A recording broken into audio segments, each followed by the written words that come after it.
only person below White Holiday in the Comicsgate phone book. It's my favorite failed clone of Peter Sammetti. The YouTube WyzGyz. How you doing, Conrad? Welcome to the show.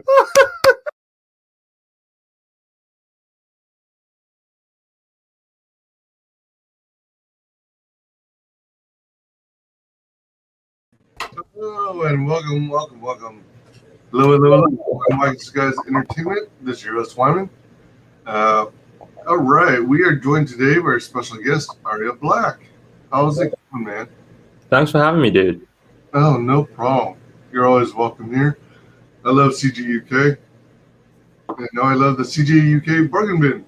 Yeah. You know what? Your intro just reminded me. The bargain bin are gonna have their own awards show at the end of the year. Like it's only July, but we're already planning this. I was literally in work this morning thinking of ideas to send to the group chat.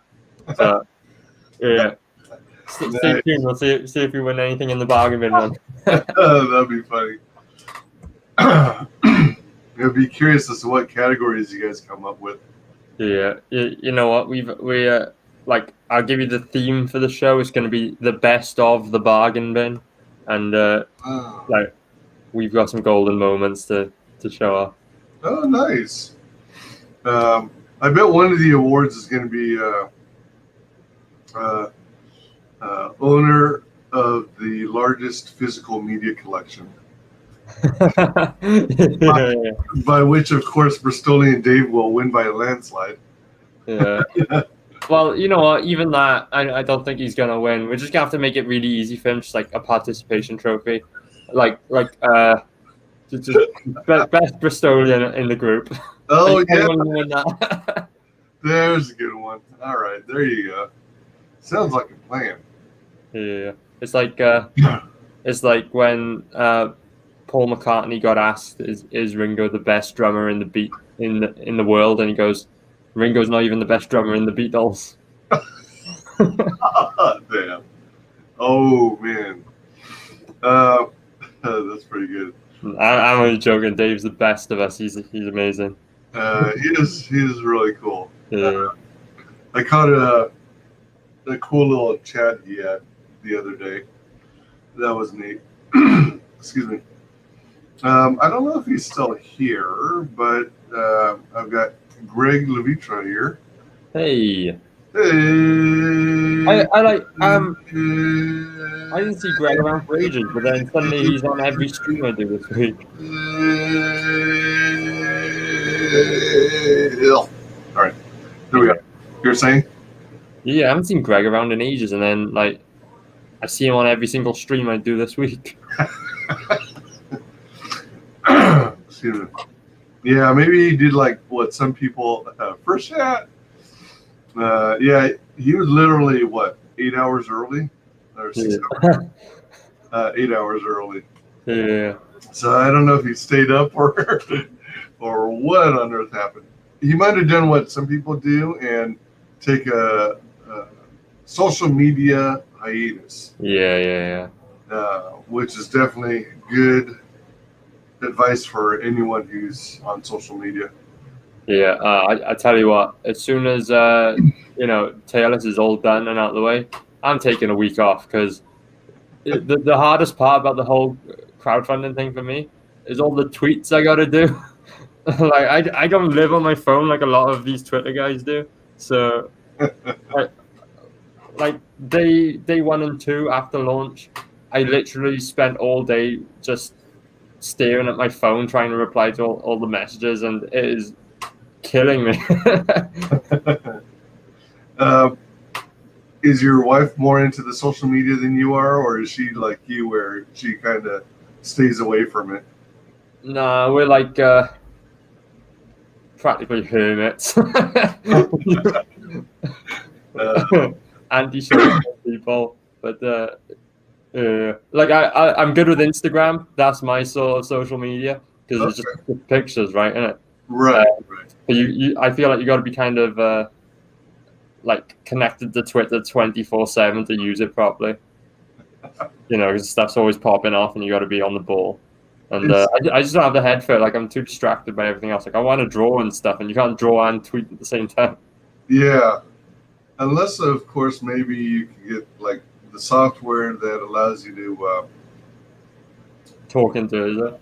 yeah Yeah. speech to speech to. Yeah, I tell you another thing we do is like I don't like she gets really annoyed at me because if she checks her phone while we're like watching Netflix or something, I get pissed off. I'm like, watch the movie with me. And, like she likes going on her phone when we're watching stuff, and I don't. It's kind of like my like one of my nitpicks. I when we're watching a movie, we've got to watch the movie. There's not time for tweeting. If you get me.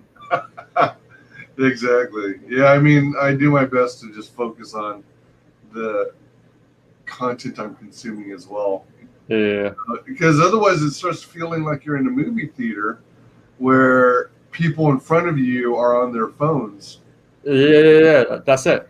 But the other problem is, like, say we're watching Star Wars, I end up reading the script aloud just so she can hear it, and then we'll be halfway through the film, and inevitably she'll go, "Who's that guy?"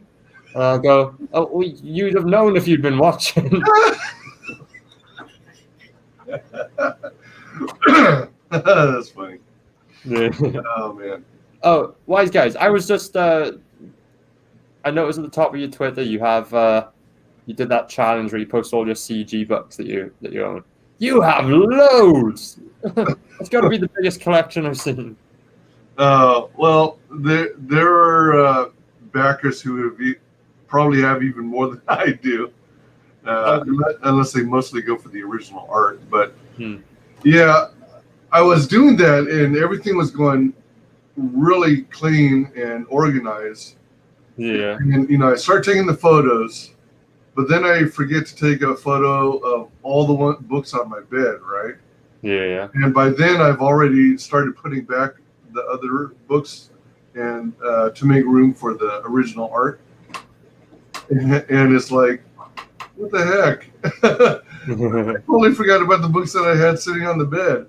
So then I had to dig out the ones that were on the bed, compare them against the ones pictures I'd already taken on my phone, and make sure that I wasn't reusing the same books to display. So yeah, you probably got yourself a few long boxes worth of just CG books, and I'm like, I've got I could probably fill one box with CG books, but not really because a lot of them are different sizes, right? They're not all US standard. Right. Which is the most annoying thing to me because they have to go in the my book. I got a bookshelf in my room, and I've got like the perfect amount of books currently to fill up the space, right? So every time I get a new book that doesn't fit in the comic box, I'm like, great! Now I've got to take off one of these nicely fitted books off the shelf to fit one of these CG books on. Yeah, I'm the same way. I guess I have about in total 2 long boxes worth of ebooks solid, and then original art I'm going to try and put in frames and hang up on the wall. But there are some things that are just too tall, and so it's like, do you dedicate a whole shelf to the larger size books that are like magazine size? Like Elsa Dark and the Teddy Bogle Man, and some of the other big books, and even like the Cyberfrog Salamandroid binder that is for holding all your trading cards. That, at least based on the height I've assigned to each of the shelves, it is even a little too tall for that. So it's like, if you dedicate a whole shelf for that purpose, then you're not going to have much of the shelf taken up by those larger books. Yeah, it's not enough to fill it. Yeah, I'm exactly the same. You know that Cyberfrog binder that you just mentioned? I've got that coming to me. but the thing is, I don't have enough. Like, I'm a completionist, and I don't have all the Cyberfrog cards. So I'm like, what's the point? So I'll put the odd few that I've got in there. But basically, my plan for that is I'm going to fill it up with tailless trading cards. So we got 5 coming out on this campaign, Ooh, and nice. yeah, we're going to fill that up, I'm sure, eventually. Yeah, I mean, I guess you could go to the all caps eBay store and see if you can pick up Yeah. cards that you're missing. But for me, some of it, 2-3 pages are probably going to be Cyberfrog related. Yeah. And all the rest are probably going to be all the other CG cards I have. Yeah. Well, I imagine you've got a fair few. Yeah, I might even have enough. I don't know. Maybe that's exaggerating. I was going to say maybe I have enough to fill a whole binder. But I've got Stuntman comics from Andy Summers. Yeah. I've got a lot of Super Dead and Wart the Wizard and membership cards, and then I've got Captain Love. I think I have a whole page of 9. And yeah, I've got all kinds of trading cards. That's one of my favorite things in campaigns: trading cards, posters, and cool little tchotchkes like figurines and stuff. Yeah.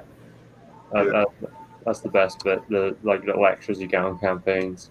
I'm wondering, like, I'm not calling you out, but how many of those CG books have you read?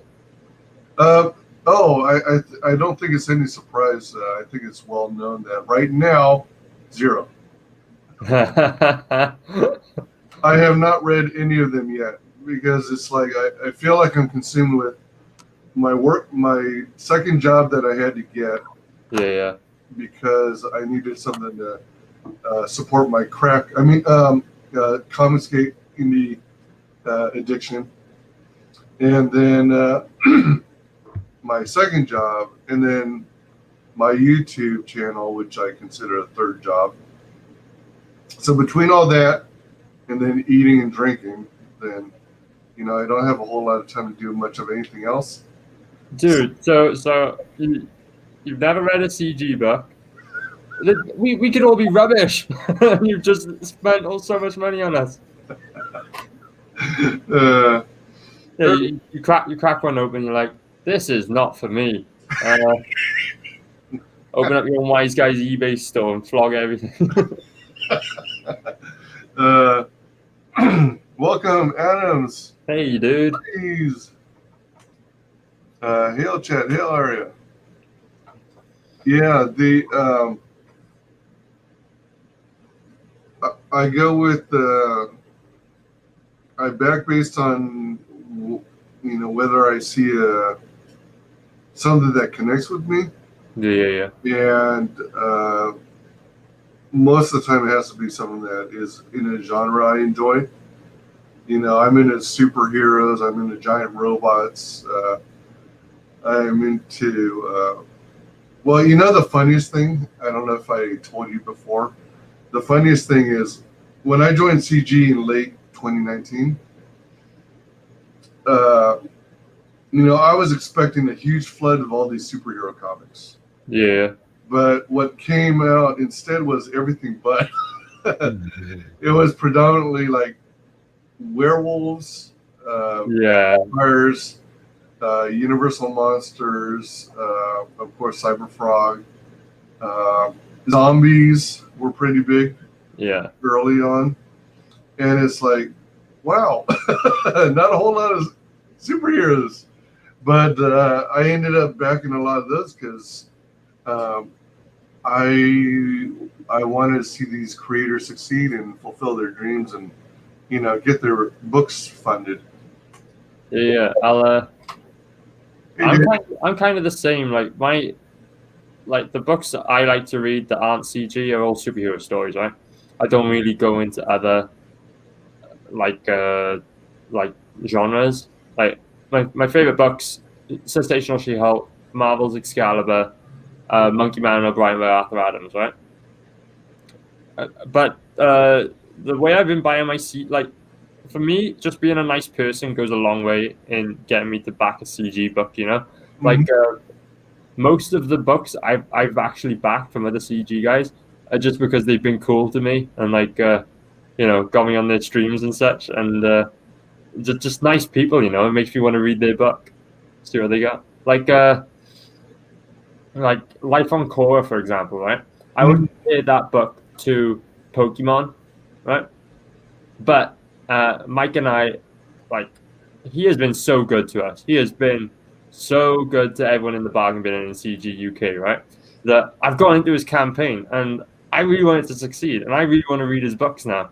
I want to see what it's all about, you know? Yeah. And like I'm not saying it's not beautiful artwork and beautiful looking story and all that, because it absolutely is. But it's like it's, you know, just good people make me want to buy their books. Yeah, I agree with that, because I mean, that's why I like to get to spend some time with the creators whenever possible, and you know, learn more about them. Yeah, because most of the time you'll find that, you know, people are really down to earth. yeah, exactly. I'll tell you something. Mike and I are doing. We're running a Taylor's Life on Korra cross promotion, right? So backwards campaigns unlock a secret trading card, right? But his campaign's closing on early Monday morning for us on this side of the world, right? So Sunday night, he and I are doing a somewhat closing stream on my channel. Oh.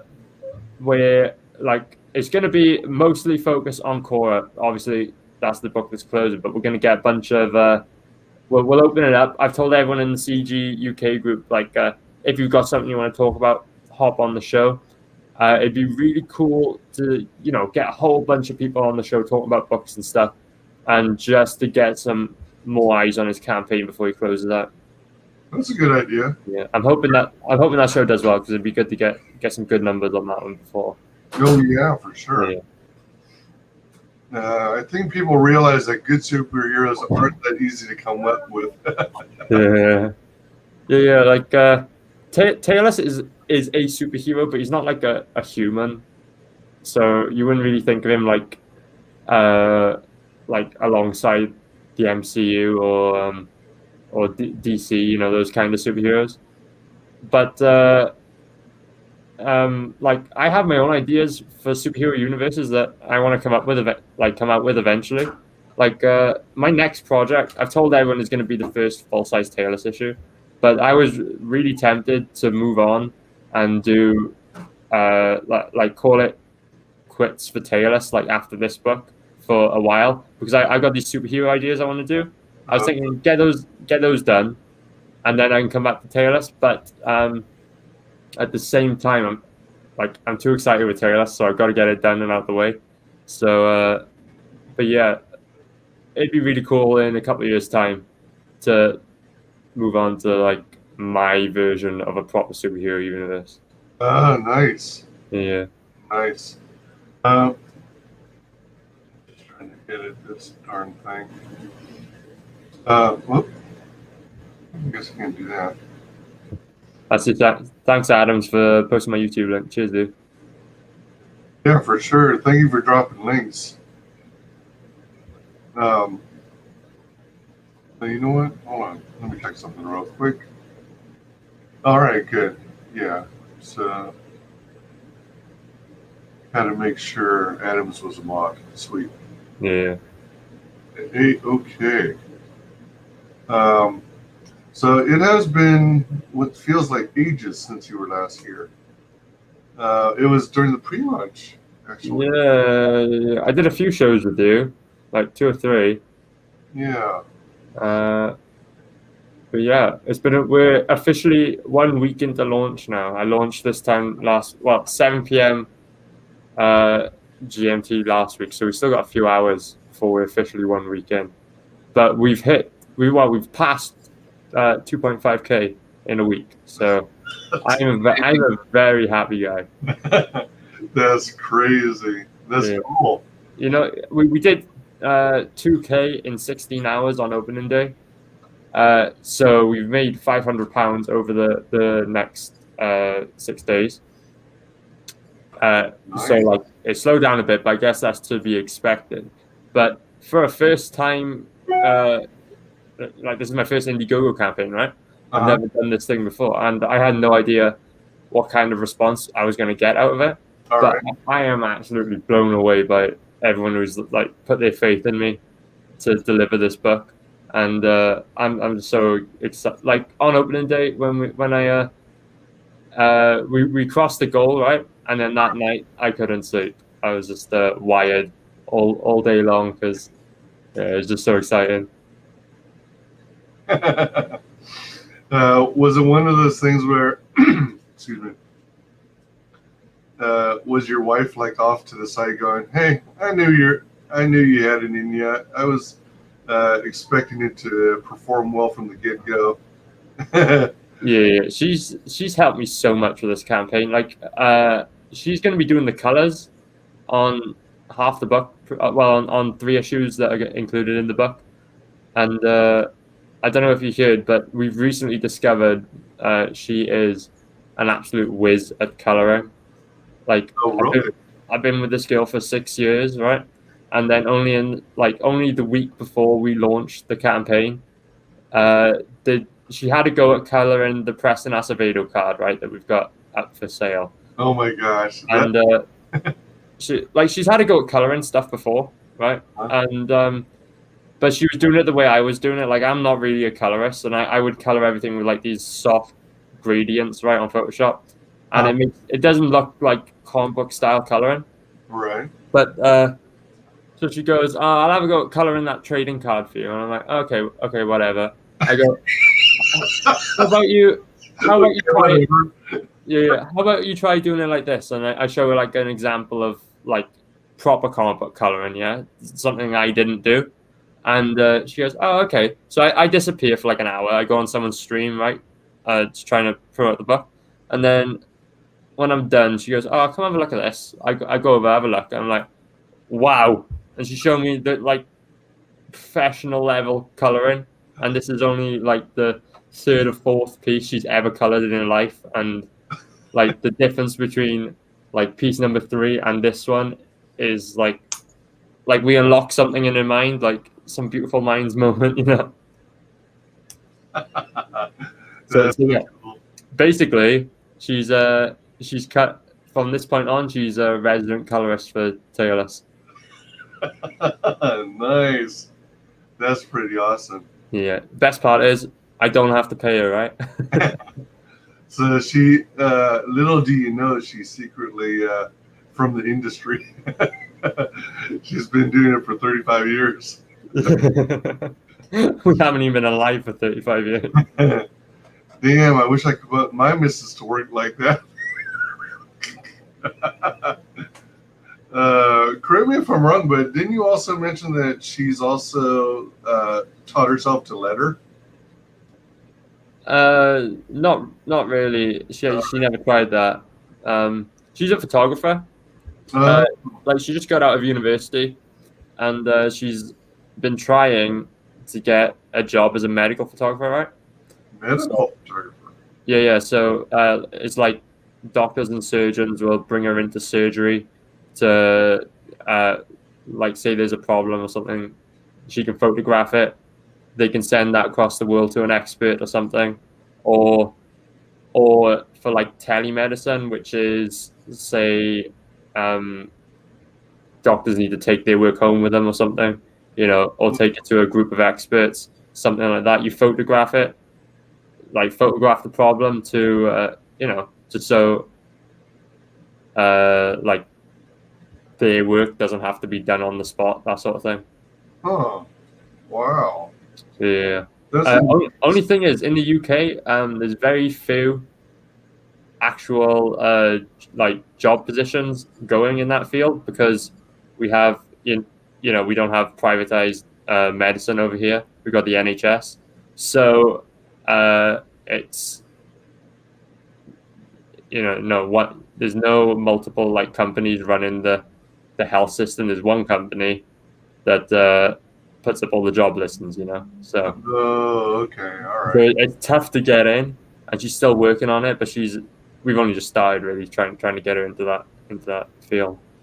Well, that's interesting. Yeah. She's actually a really good photographer. Like she's not the most creative person in the world, but technically, like the way she knows how to use a camera, she's perfect. She's really good. She does a lot of she's done a lot of studio photography, and yeah, she's perfect. She's really good at it. Cool. Since it's been some time, I was trying to find out how long it's been since you've been here, and it looks like you were last here January of this year. Was it? Is that right? Has it been that? I thought it'd be more recent than that. I thought so too. But that was during the.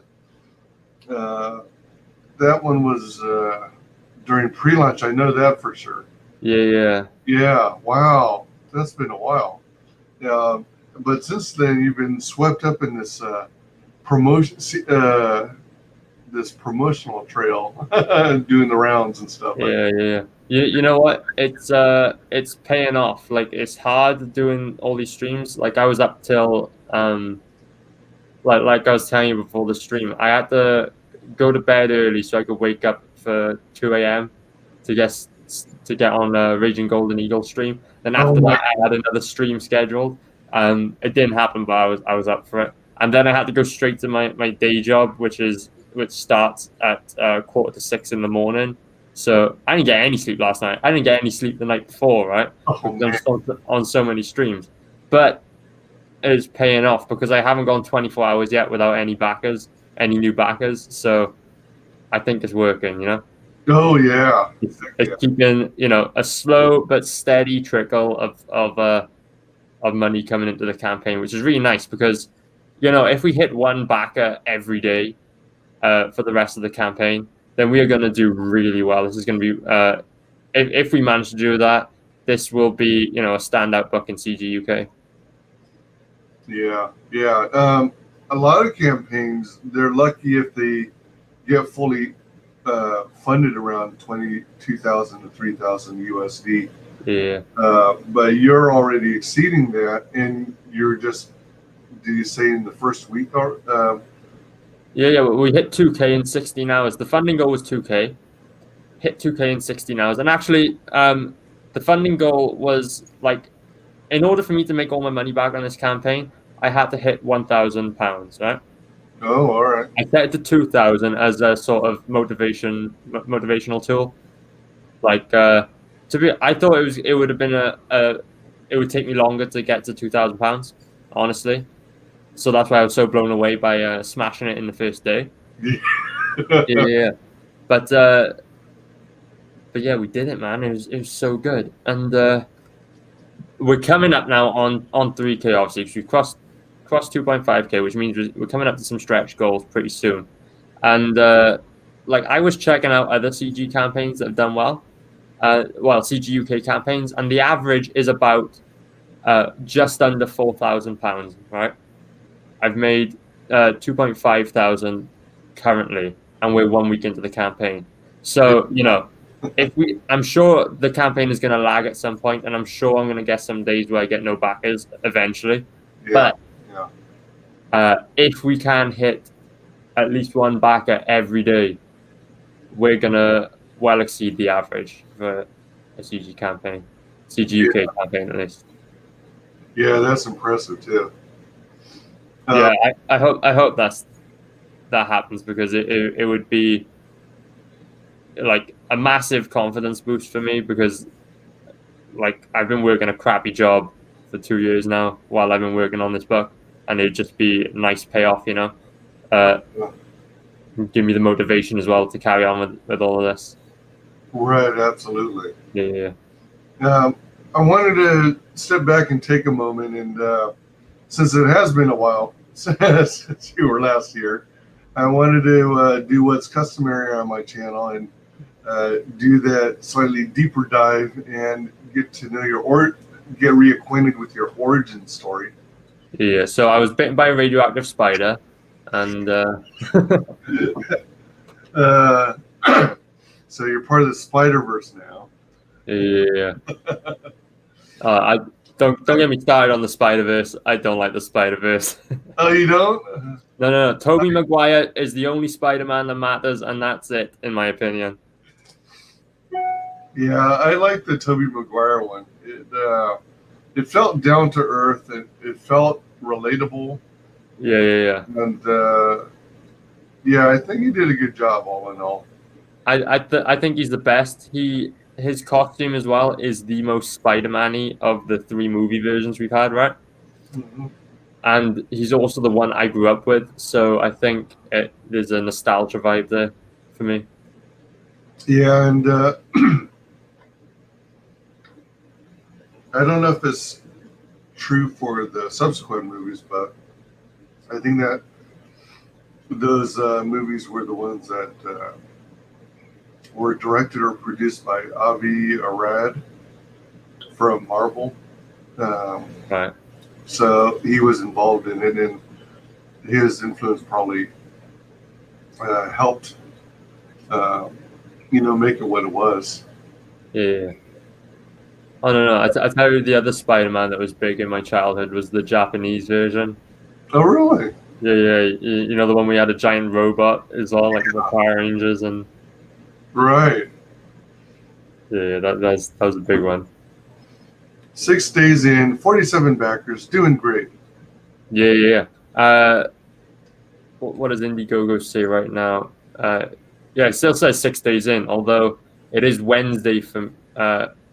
It is 2:30 on Wednesday for me, so in a few hours, we'll be at 7 days in. Like Indiegogo sent me the first weekly update for the campaign just now, and I was like, no, it's too early. I've got a few hours left.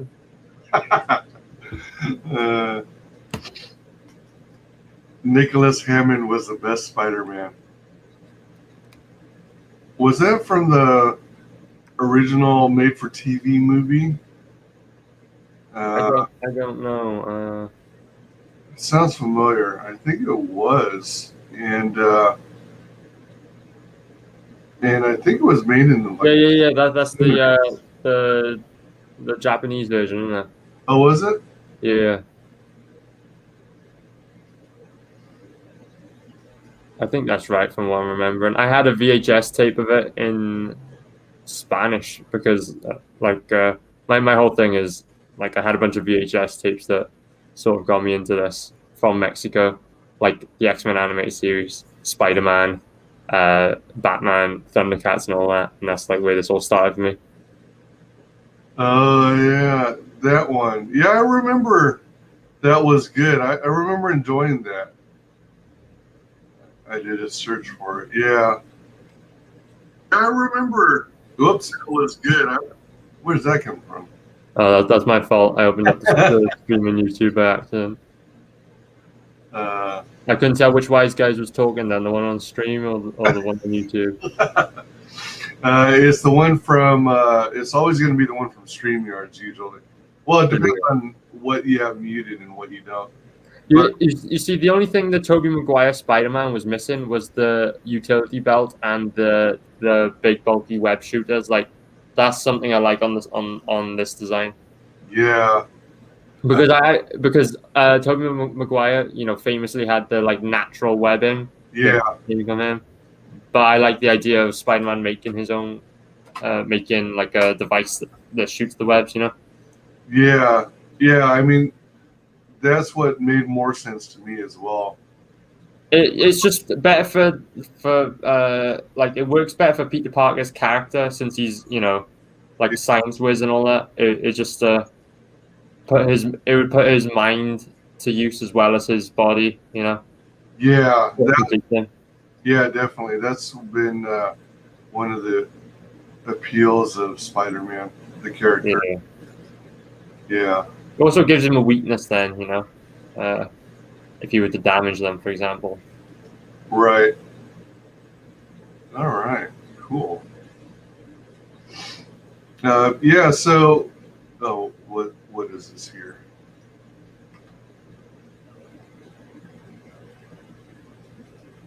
Aria is too young to know that. Yeah. Like all the shows I'm into are from the 80s and 90s, right? And I was born in 98, so I missed out on that. Like I was like when the year 2000, when it turned 2000, I was only just coming up on 3 years old. So yeah, I missed out on all that. But they don't make shows like they used to, and nothing really of my generation, apart from a few things like Avatar: Last Airbender and Ben 10 were like cool shows for my generation. You know, growing up, that stuck with me. Like there's cool ideas there.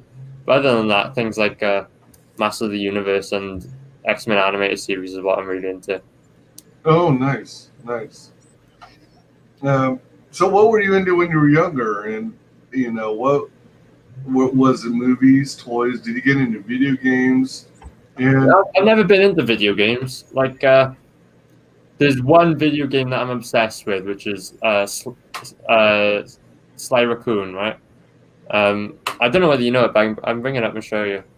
And it was kind of an influence on, or Sly Cooper rather, kind of an influence on Taylor's in the early days, because the idea originally was Taylor's was going to be a thief, like the main character in Sly Cooper.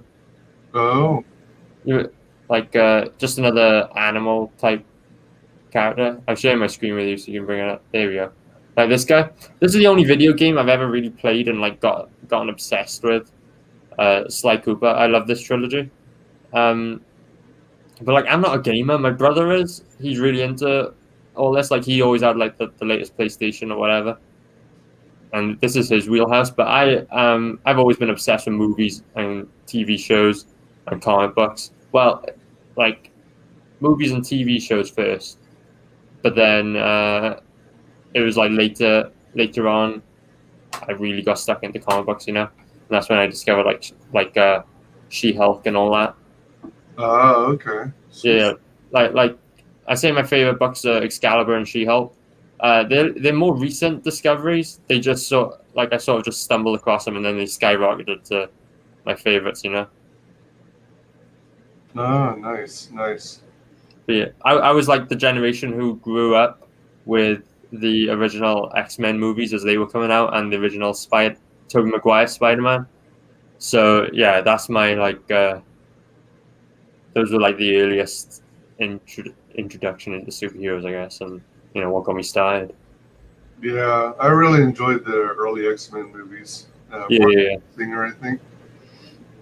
Yeah. Spider-Man Strikes Back had a Japanese thing going on. Got to be honest, it's been a while since I watched it. Yeah, the story is strange. Like Stan Lee, what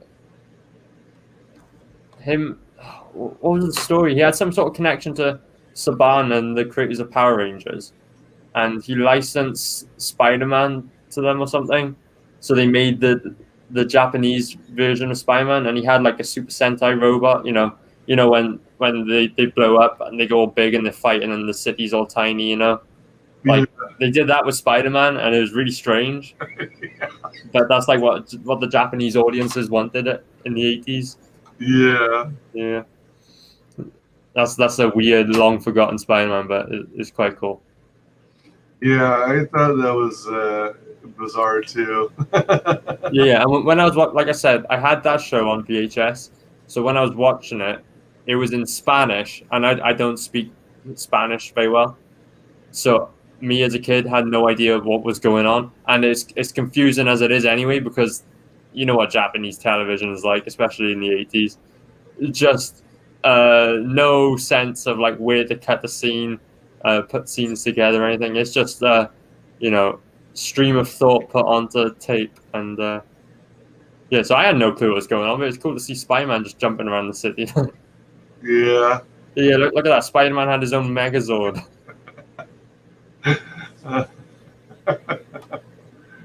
Oh man, pretty funny. Yeah.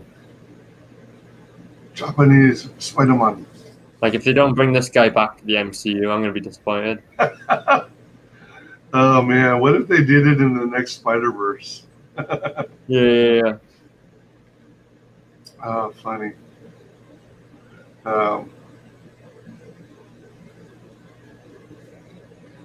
Yeah, my thing with the Spider-Verse is, like, I really don't like it. I think it waters down the character, because the one true Spider-Man to me is Peter Parker.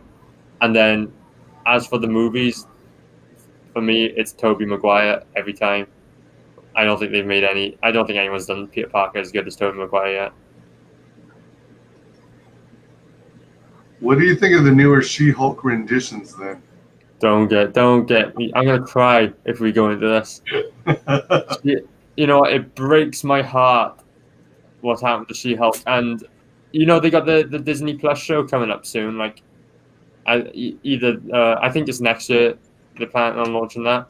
I heard about that. Yeah. And so far, all we've seen is the actress they've got to play Jennifer Walters. Oh, they picked someone? Yeah, it's the girl from what's the show called? Maybe someone in the chat can help me. I'm drawing a blank. But yeah, sorry about the dog if you can hear her. Yeah, that girl. I don't remember her name. Wait, that's not Jessica Alba, is it? No. What's her name? But yeah, like she doesn't strike me as a Jennifer Walters or as a She-Hulk. She's too small and skinny, you know? You need, like, to play a role like this, you need a tall, like, athletic type person. Yeah, I think so. What makes me scared, right, is, like, She-Hulk, she's 6'9", I believe, like, officially, like, in the Marvel handbook, 6'9". And so she's tall for, like, especially for a woman, but she's not giant like the Hulk is. So what makes me worried about this casting is that they're just going to CGI her into, you know how she looks now, like she's huge. She's basically the Hulk, but with like very small boobies. Like, what makes me scared is they're going to go that route. Like, she's a tiny, small woman in her Jennifer Walters form, and they're just going to CGI her into a, you know, giant Hulk. That would be the worst. Oh man. Yeah. What would be even worse is if she eventually joins the, you know, the movies and takes over Mark Ruffalo's Hulk. Like, oh jeez. Which I could 100% see that happening now that they've got, you know, Falcon America and replacing Black Panther for Shuri and all that. You know, it's inevitable that that's going to happen. Like, She-Hulk is my favorite character. I would love to see her. Like, if you could take She-Hulk, go back in time and put her into, like, the first or second Avengers movies, that would be perfect to me, but not now. That would have been cool, wouldn't it? Yeah, we're too far gone at this point. And that other actress you see there, Alison Brie, she on the left, she was teased as the choice for She-Hulk. I think she would have been better, but she's still not it. She's still too small, too skinny. Like, you need a tall, athletic woman to play this character. She's in a show called Glow, Alison Brie. You know, right? And there's a African American actress in that show whose name I don't know. Obviously, that would be a race swap, but she is exactly that. She's tall, she's athletic, and she can act really well. She would be a perfect Jennifer Walters. In what was the name of the series? Glow? Glow, yeah. G, like, do it with dots, like G. Yeah. So type in Glow Netflix and you'll find it.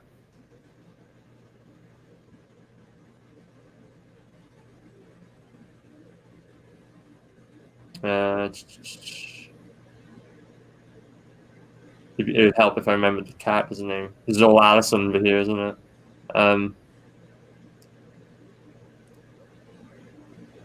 I don't see it on screen.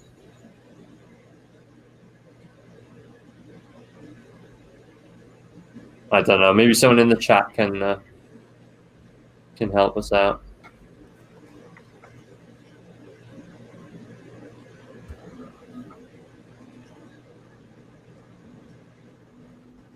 Oh, her name is Sidel Noel. I'll show you now. Oh, you found it? Yeah. All right, let me switch to yours. While you're bringing yours up, I'll catch up on chat. Welcome, Rokan Fiction, Ben Jackson, Back Tailless. Oh, all right. You see what I mean? Like, I'm not a fan of race swaps in casting. Yeah, me either. Like when they announced Alison Brie as the like potential Jennifer Walters, because I was watching Glow at the time, I was like, who else in that show would be good? And Sidel would be really good as that character, despite the race swap. Like she physically looks the part. It wouldn't take like if I imagine there'd be some sort of CGI on this character. Like imagine you were trying to create the sensational She-Hulk. Like she just looks like a super tall, like swimsuit model, right? Not like she doesn't look like the Hulk. She just happens to be green and she's physically fit. Like this lady is like, it would take very little CGI work to make her seem like that way. Right. As compared to, you know, the girl they have got to play her, who is a lot smaller and a lot skinnier build. It's just it doesn't bode well, in my opinion. Right, I hear that. Yeah, because I'm so worried they're gonna make her, you know, big buff She-Hulk, and that would be a disservice to the character. Yeah, like the recent comics. Yeah. Everyone asks me that because I always say she's my favorite character, and they go. Everyone bombards me with images of She-Hulk whenever Marvel does something new. Literally any time She-Hulk is in print now, people are sending it to me going, "What do you think of this?" And I'm like, "Yeah, it makes me want to kill myself and go back to better days." You know? Now that you mention it, I had a bunch of images I was going to share with you. Just make me upset on stream. Welcome, the Rookie Critic. Good morning. Hey. Hey, Rookie. Hello. What in the wacky world of Hecker, the Spider-Man pics? Those were from, well, the first set were from an old TV series of Spider-Man. And then the second set of pics were the Japanese version of Spider-Man, live action, where he had a companion robot, like a. Yeah. Imagine a universe where the MCU never happened, and the biggest crossover we got was Spider-Man meeting the Power Rangers. Exactly. It's like Megazord versus Megazord. Yeah. Yeah. Talking about Japanese TV series. Super Sentai crossover. A Super Sentai crossover ever happened? Oh, that'll be interesting. I don't know if it did happen. The coolest crossover was when the Ninja Turtles met the Power Rangers. That was pretty good. I enjoyed that one. I don't think I caught that one. Do you remember Teenage Mutant Ninja Turtles, The Next Mutation? It was after the live action movies were a thing. They did a live action TV show. Right. I never introduced Venus, the fifth turtle, like female turtle, right? Oh. Yeah. So those characters met Power Rangers Space, I think that was the series at the time. Oh, okay. Power Rangers in Outer Space, something like that. And that was a really cool crossover. There was another, the second best crossover was when I think the show was Wild Force at the time, Power Rangers Wild Force, and all the Red Rangers teamed up together for one episode, like all the Rangers from previous shows. That was really cool. I enjoyed that. That's cool when they do that sort of stuff. They can make a movie out of that idea, and I would show it and watch it. That'd be amazing. What were your thoughts, or how did it turn out for the female turtle? So now it's 5 turtles? Yeah, I'll be honest with you. Like, my opinion is the same as like general consensus on this. It was just a shoehorn, and it was like a nothing character. She was only there to be the fifth turtle, and you didn't need it. Like no one's showing up to watch the Ninja Turtles to see Venus. Like Yeah. Not sure who the other actresses those picks is. Maybe Allison was the rumor and Tatiana was the confirmed casting. maybe. Yeah. Alison was supposed to be the rumor. She's like you know, all the drama channels or news channels started talking about Alison Brie being She-Hulk for a while, but then Marvel put out an official release, and it was the other lady. Yeah. I wish it were Jessica Alba. Yeah. Allison Brie as pre-Shulk. I liked Allison Brie as a pre-Shulky Jennifer. Yeah, but see, the thing with Jennifer Walters is she's also physically fit. Like she's like athletic, because the whole thing is like if she gets fitter and stronger as Jennifer Walters, then She-Hulk also benefits from that, and She-Hulk gets stronger and fitter. So like Allison, it's not like Bruce Banner, where Bruce Banner's this weedy nerd, you know, like nerd. She's the total opposite. She's social. She's like she's brainy, but not in the science way. Like she's good with people, kind of thing. Like she's a lawyer, so she's a good speaker. She's confident, and like she's tall, athletic, all those things. And She-Hulk is supposed to just be like an extension of all that, not how they're doing it now, where it's like she's ashamed of herself or something. Right. Yeah. Are we gonna get a they Hulk? All right. It's Hulk. She has like green privilege or something. Yeah, that's what her Z-Hulk. They ruined almost everyone's favorite character, don't worry. Yeah. It was during the In Space Power Rangers series. Yeah, that's right. Kamen Rider crossover with Power Rangers once. Oh. I can't remember who Kamen Rider is. Sounds familiar, though.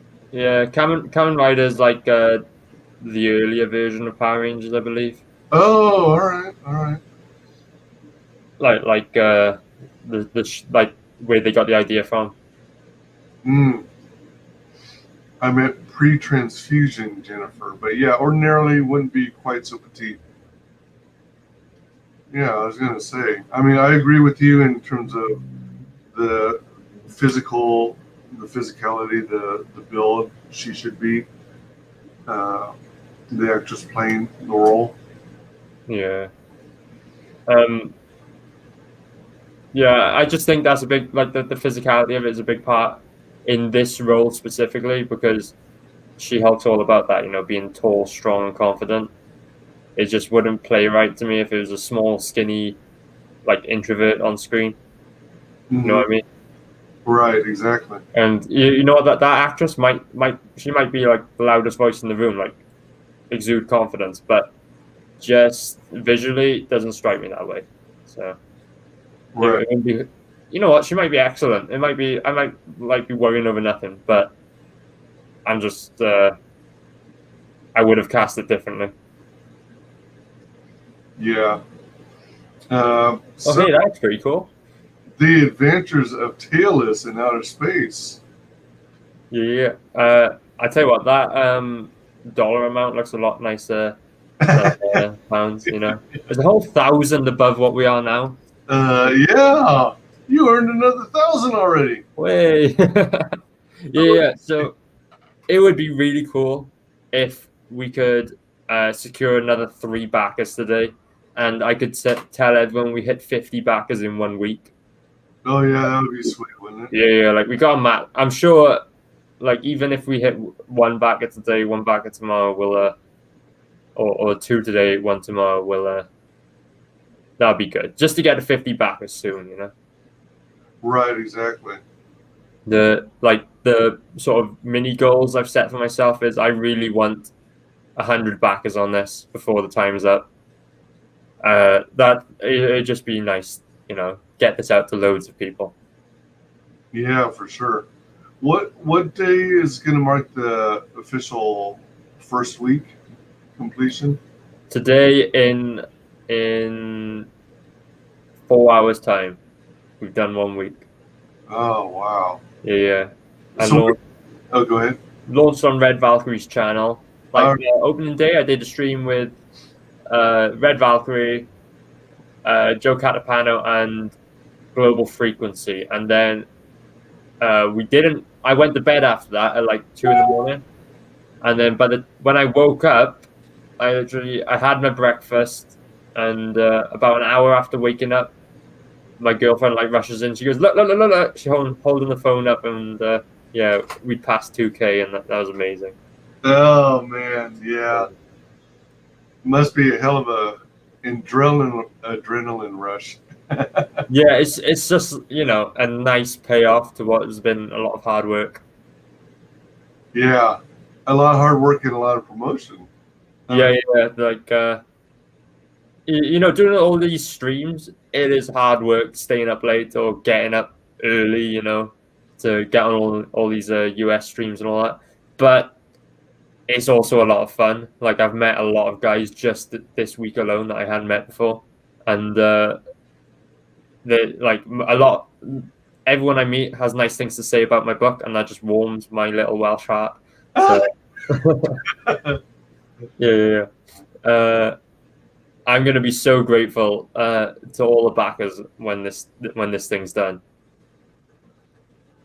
Very cool. I can see us at least doubling what we've got right now. We've got, you know, the better half of the campaign still to go. We've got 53 days now after this one to carry on. Yeah, I was gonna say it's got a lot of momentum, and it's off to a great start. Yeah. Yeah, a lot of books are now launching on Red Valkyrie. Sometimes people follow that up with Michael Bancroft. Have you been on his show yet?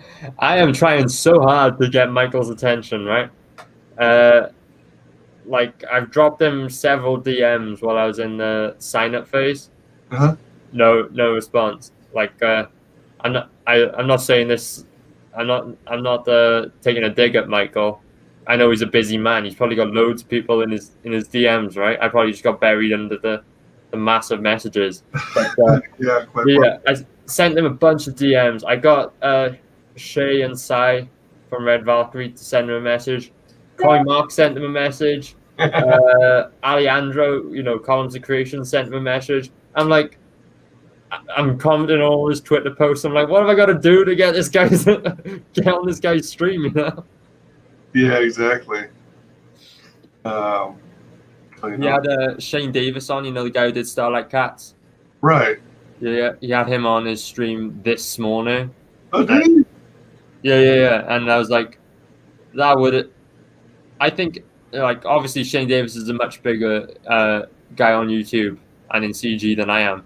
But a Starlight's Cats Adventures of Taylor stream would be cool, since they're both, you know, cats in outer space, basically. Yeah, exactly. Yeah. So, Bancroft, hit me up, dude.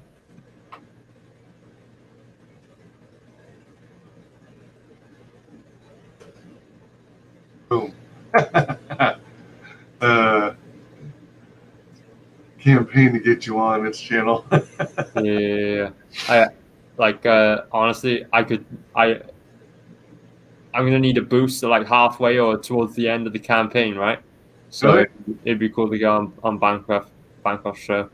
And did you say you've had a chance to get on Raging Golden Eagle? Yeah, I was on there last night, and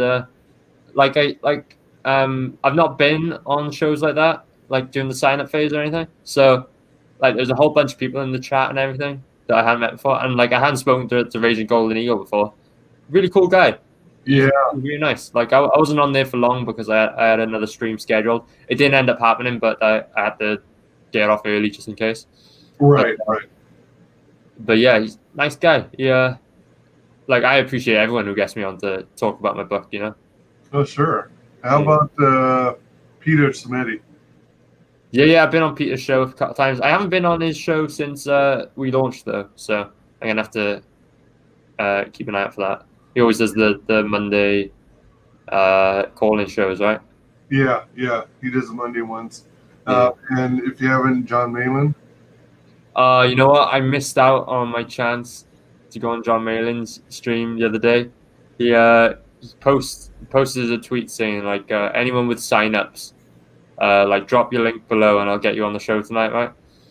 Anyway, so I dropped my link, but you don't hear anything back of John Malin really, like straight away. Everyone was telling me this after the fact, right? That you got to be ready for him to drop a link like that and just like click the link and go, basically. Right. And, so yeah, I woke up the next morning and I noticed he dropped me a link at like 1 o'clock or midnight my time. So I was long asleep, you know. Oh my gosh! Oh dang! Yeah. Like, I felt so bad after that. I was like, oh god, that would have been a good one to get on, right? Yeah. But as I understand it, he does like 2 types of CG promotion streams. Yeah. One if you're in pre-launch, and another one if you're funding. Yeah. So there's still hope. Yeah. I don't know if it's. I don't remember if he specifically says if you're funding but not yet fully funded, or if you're still okay and qualify if you're. I don't know if there's a special stipulation as to how far. We'll have to find out. Let me see here. Chad, every time you see Bancroft, remember to ask him when he's having Aria on. That would be cool. Did you play the trailer? Not yet. I missed the start of the stream, but it's a great promo vid. Indeed. Yeah, I'm really glad people are enjoying these trailers that I made. You know, the one I had on the sign up got roasted quite a lot. Did it really? It was just like 30 seconds of black screen pretty much, and then at the end, Taylor's lightning bolt lights up and says coming soon, you know? So it was like a nothing teaser. Oh, and, all right, yeah. Yeah, so I really like went all guns blazing on the trailers for the campaign page. All right, cool. And you did it all yourself, right? Yeah. I like these are the first 2 videos I've ever edited. Oh my gosh. So it was tough. I was literally pulling my hair out, like trying to edit them, but it was quite fun, to be fair. I enjoyed getting creative like that. Cool. Let's play it. Yeah, go for it.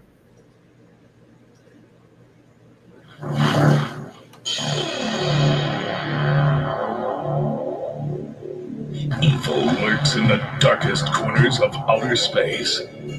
The fate of the galaxy lies in the balance. But have no fear, adventurer. Introducing the 6-foot-tall, spandex-clad, intergalactic vigilante known as Tailless. Join Tailless, his sidekick Jet, and his fiery love interest Adelaide as they answer the call to defend the galaxy. Does Tailless have what it takes to save the day? Find out in The Adventures of Tailless in Outer Space Collected Edition. Now, for the first time ever, you can get your hands on all things Tailless. 6 short mini-comic adventures in one book. In each new adventure, Tailless faces off against a new and ever more dangerous threat. Discover the origins of Tailless in the bonus material section. An expensive deep dive into the character's creation, featuring every single image, story, and fan art of Tailless ever created. What are you waiting for? The Adventures of Tailless in Outer Space Collected Edition is out now, only on Indiegogo. Back the hottest crowdfunded comic of the year. Adventure lies in your hands.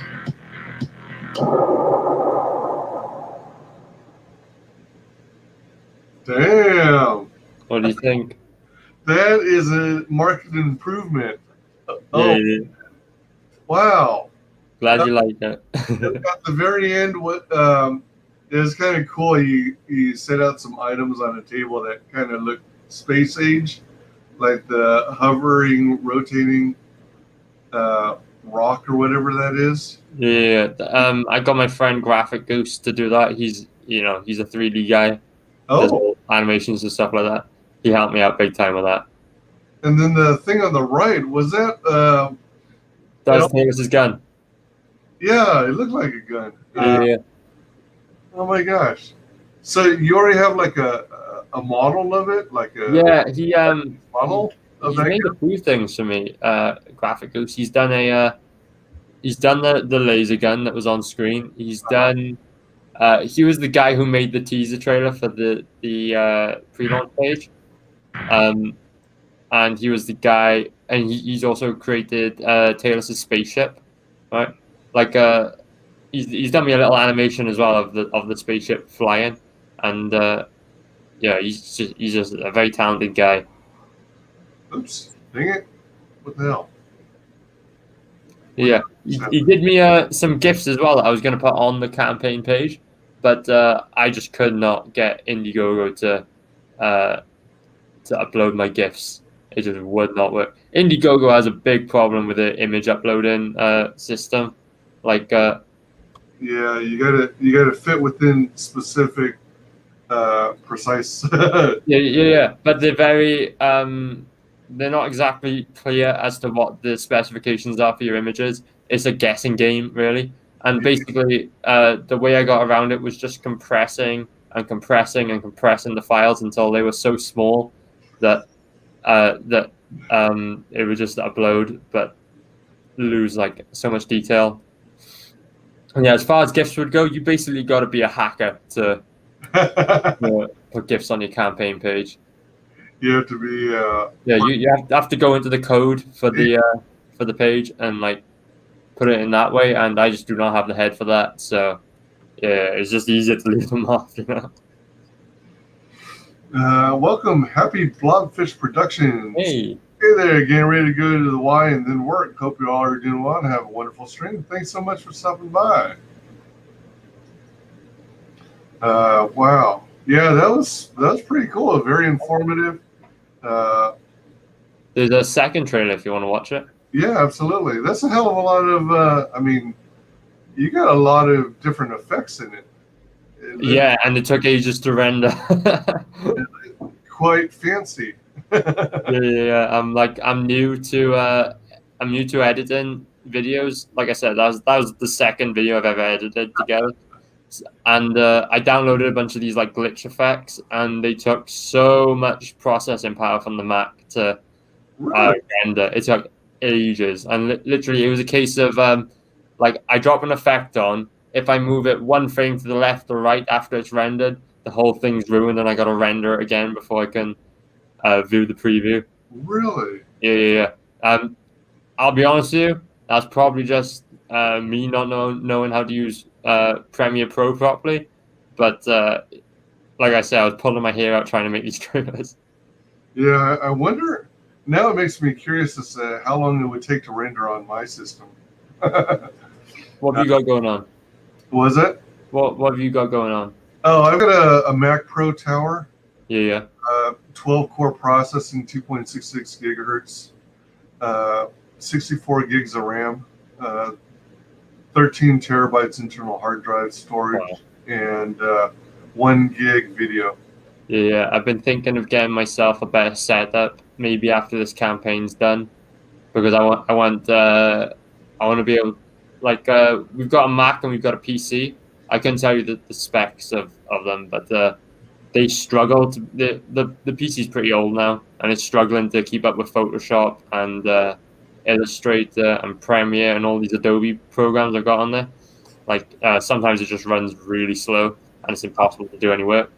So I'm thinking of upgrading my system because it'd help with the artwork plus the streaming, and yeah, maybe I'll do something like that end of the year after the campaign.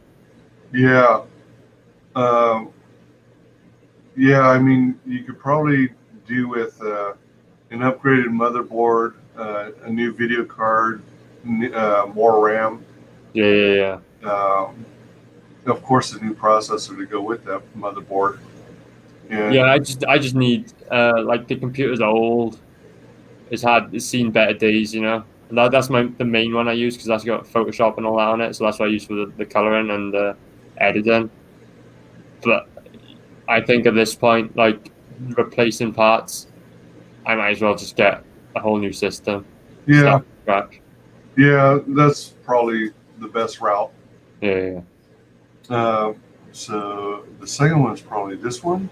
Yeah. Yeah, it's awesome. Watch on YouTube.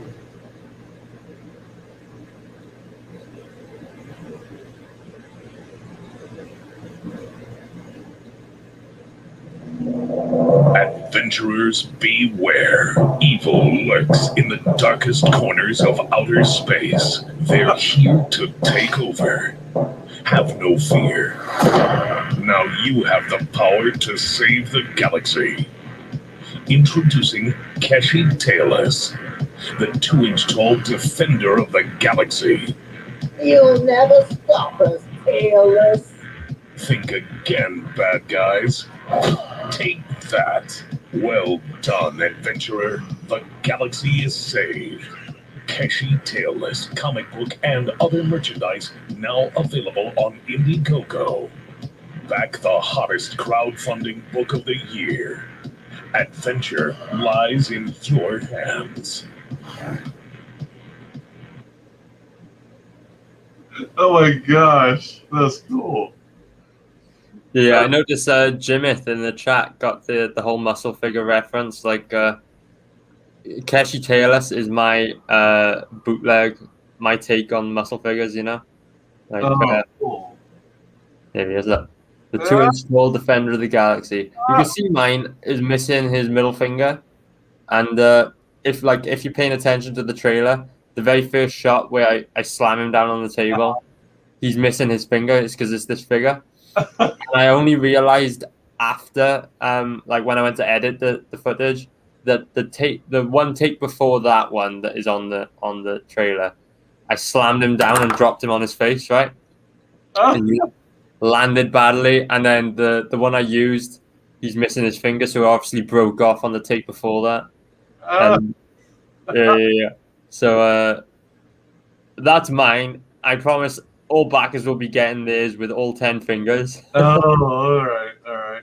That's a promise. That's the Aria Black promise. Here's the thing, right? The ones I have at the moment, like the initial run of 5 that I had made, was they're 3D printed currently.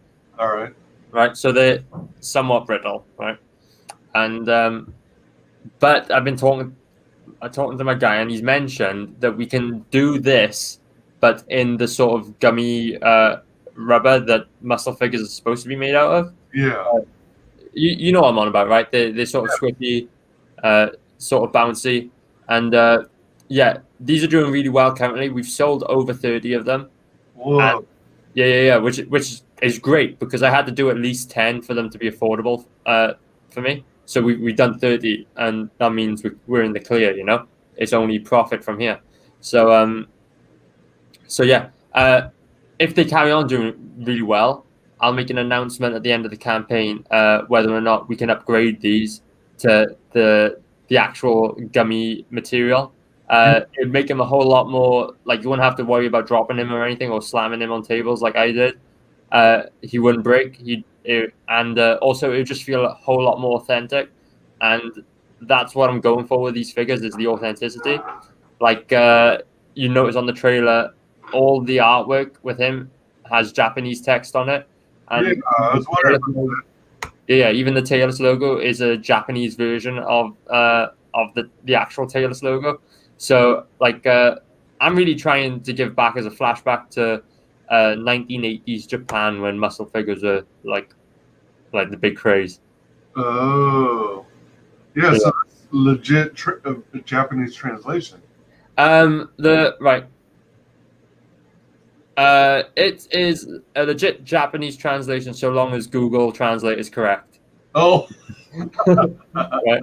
And also, if, like the text you see on screen on most of the Keshi Tailless promotional material. Yeah. If anyone does happen to speak Japanese, and if it is accurate, then what they'll read is the opening text, the opening dialogue to Empire Strikes Back. Oh, that's funny. Yeah. I love the reference. Welcome, Jimith. Hail, folks. Love the weight and structure to the characters. Thank you. Yeah. He's onto something there, right? The thing is with this book is it's every mini comic I've ever created going back about 2.5 years now, right? So the art style has changed loads, and I was looking at the pages recently, and there's something I thought was in issue 1.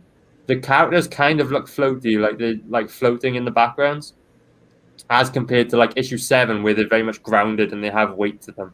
So you're gonna see the development of the artistry in this, and you're gonna see a point when suddenly the characters sort of sink into the page and feel like they're actually in the environments, which is just something cool to keep an eye out for when you're reading the book. But yeah, just showing off some of the artwork involved. That's the trading card art. So we got the only artwork I didn't do on this campaign was on the trading cards. Everything else is written and drawn by me. But yeah, we got Max Headroom, Preston Acevedo, and Chubb to do some trading card artwork for me. And oh my god, they absolutely smashed it. Chubbs' interpretation of TLS cracks me up. Like a raggedy cat. I love it. Yeah, I love that. It reminds me of Bill the cat. He looks moldy, in my opinion. From Doonesbury, but this particular pose he chose. Yeah.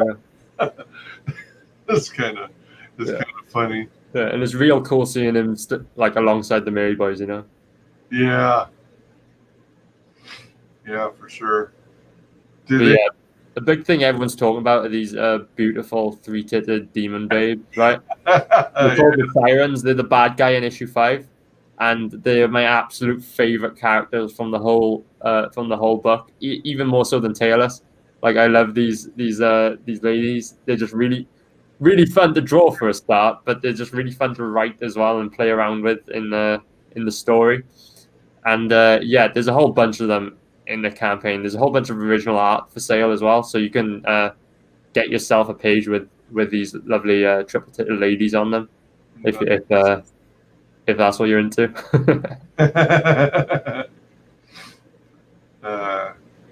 So you're releasing a bust of the triple-titted ladies when?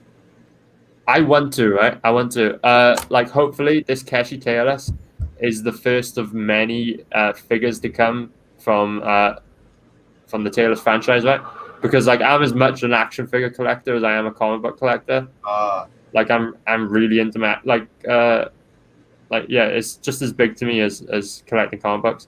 But yeah, so like what I want to do is maybe a little collection of these tiny guys before I move on to bigger figures like with articulation and stuff. Yep. So doing like a Jet, like he's the green bird, like doing one of him all in green, and then doing the Sirens all in purple. That would be really cool. I'd like to do that at some point.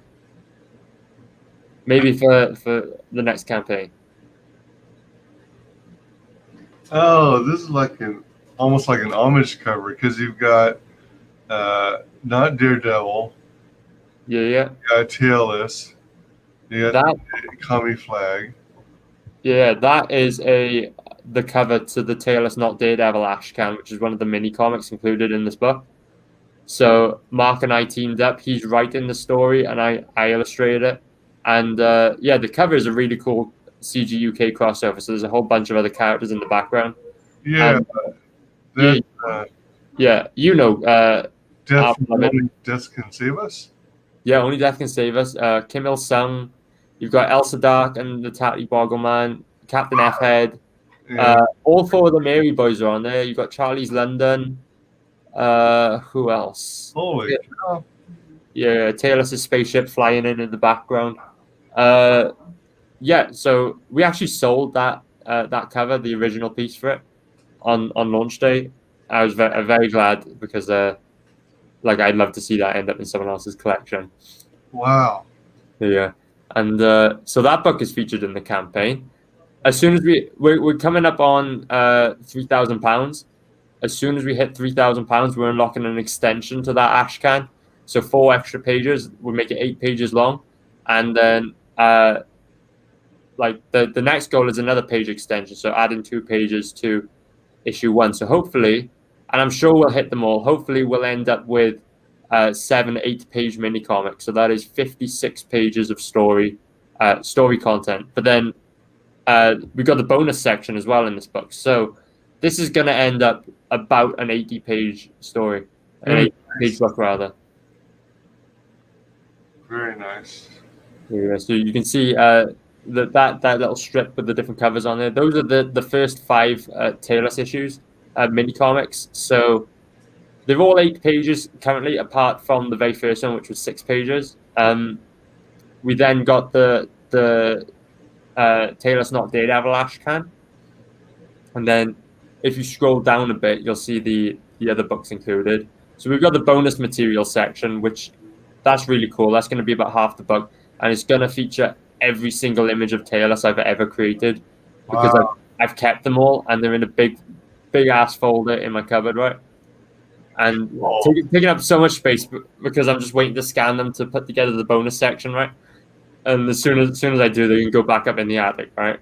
But yeah, I got them in my wardrobe at the moment, and then we got the 7th mini comic, which we unlocked on opening day when we hit our funding goal, right?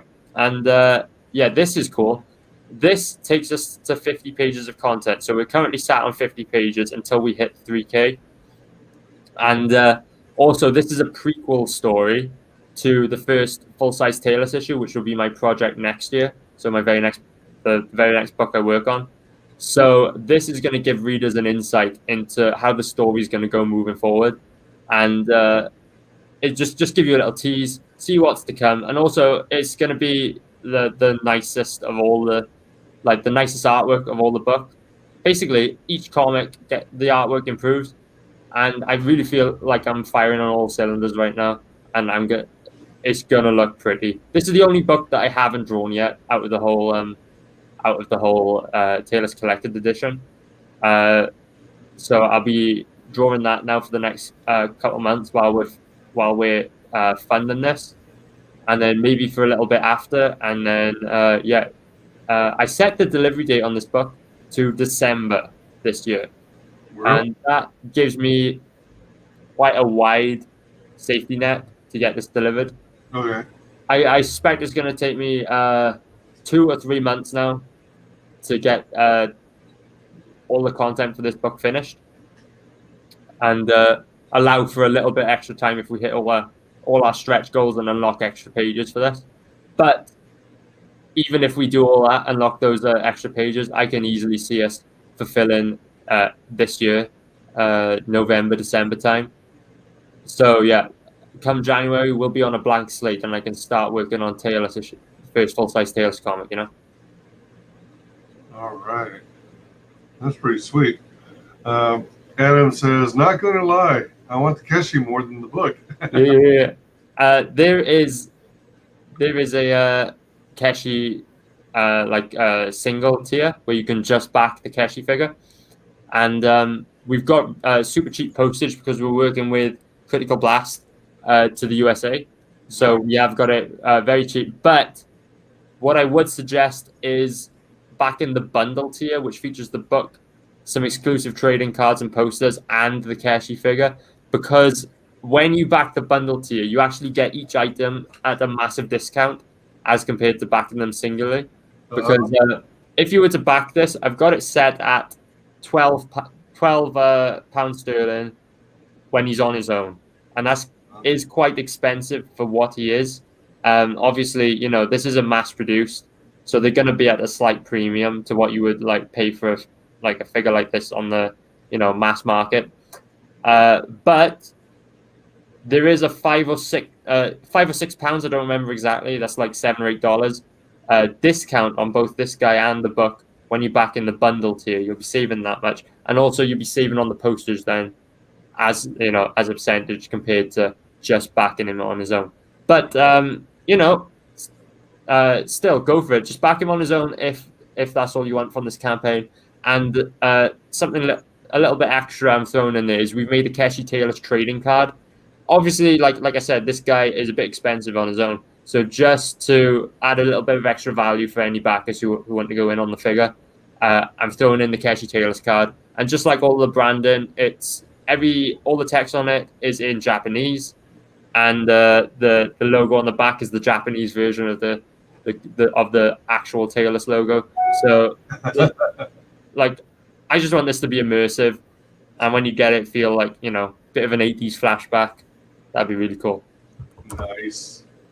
The fact that you can even make them is fab. Yeah. I'm working with a guy called Graphite Toys, and he's either in the US or Canada. I'll be honest with you, I don't quite remember. But is it this? I believe this Saturday he is coming on my show. He's either this Saturday or next. I'll have to check for sure. But 8 p.m. GMT on my channel, either this Saturday or next. I've got Graphite Toys coming on my show, and he's gonna talk us through, you know, the ins and outs of creating an action figure like that. Wow.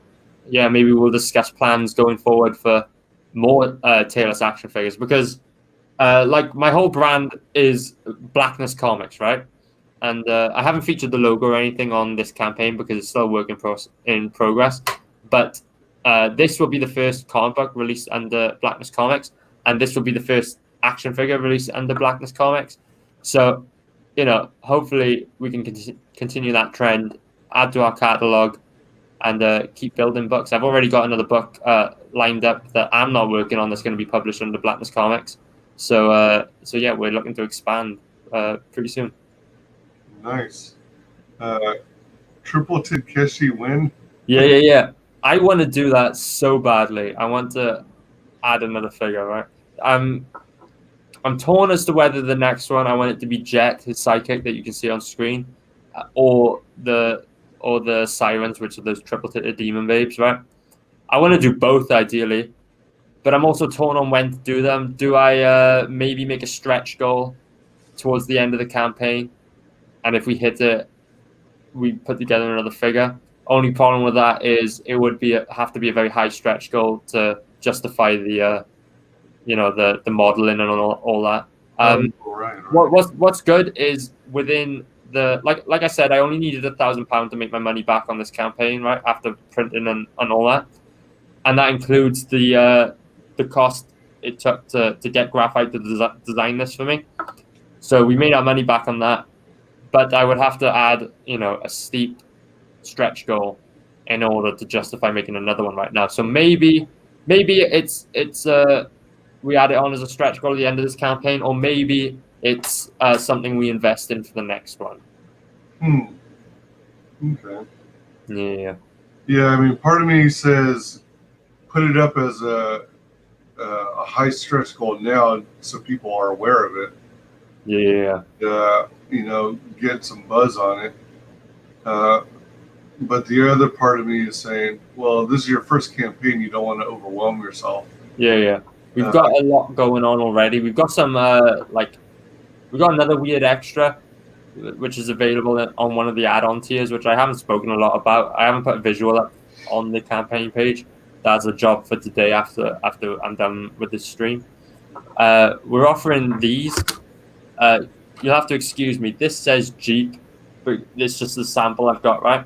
So what this is a USB flash drive, trading card size, so it'll fit in your wallet, right?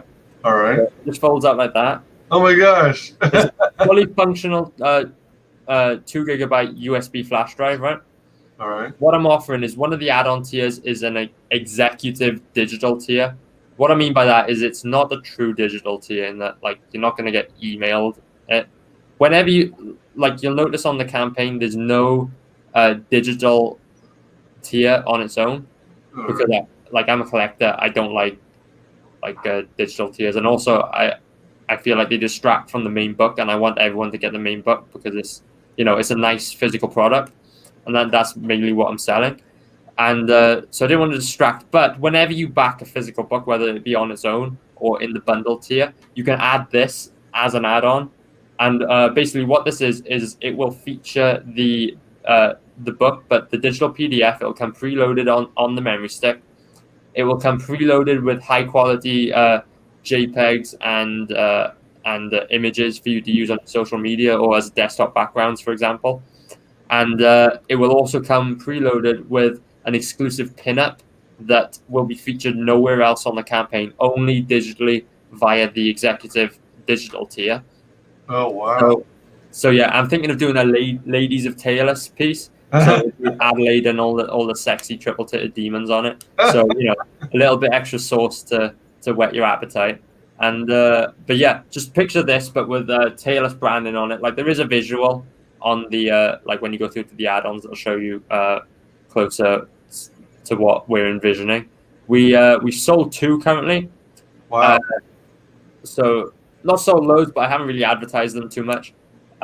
If they do well, we'll upgrade this from a 2 GB to a 4 GB flash drive. And see, the really cool thing about this is once you've got it, you can just pass all the files to your PC, and then you've got yourself a fully usable USB flash drive that it'll fit in your wallet. You can take it on the go a lot easier than an actual flash drive, like a chunky item. So like fully usable. Hopefully we'll upgrade this to 4 GB. But yeah, that's depending on on the numbers we sell. Currently, it's a 2 GB version. So it plugs into like an MMC port?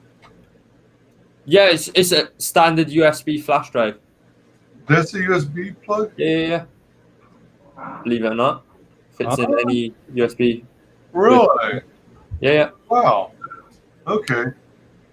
Oh wow, that's a cool idea. Yeah, so you take your custom branded tailless USB on the go with you, load it up with whatever you like.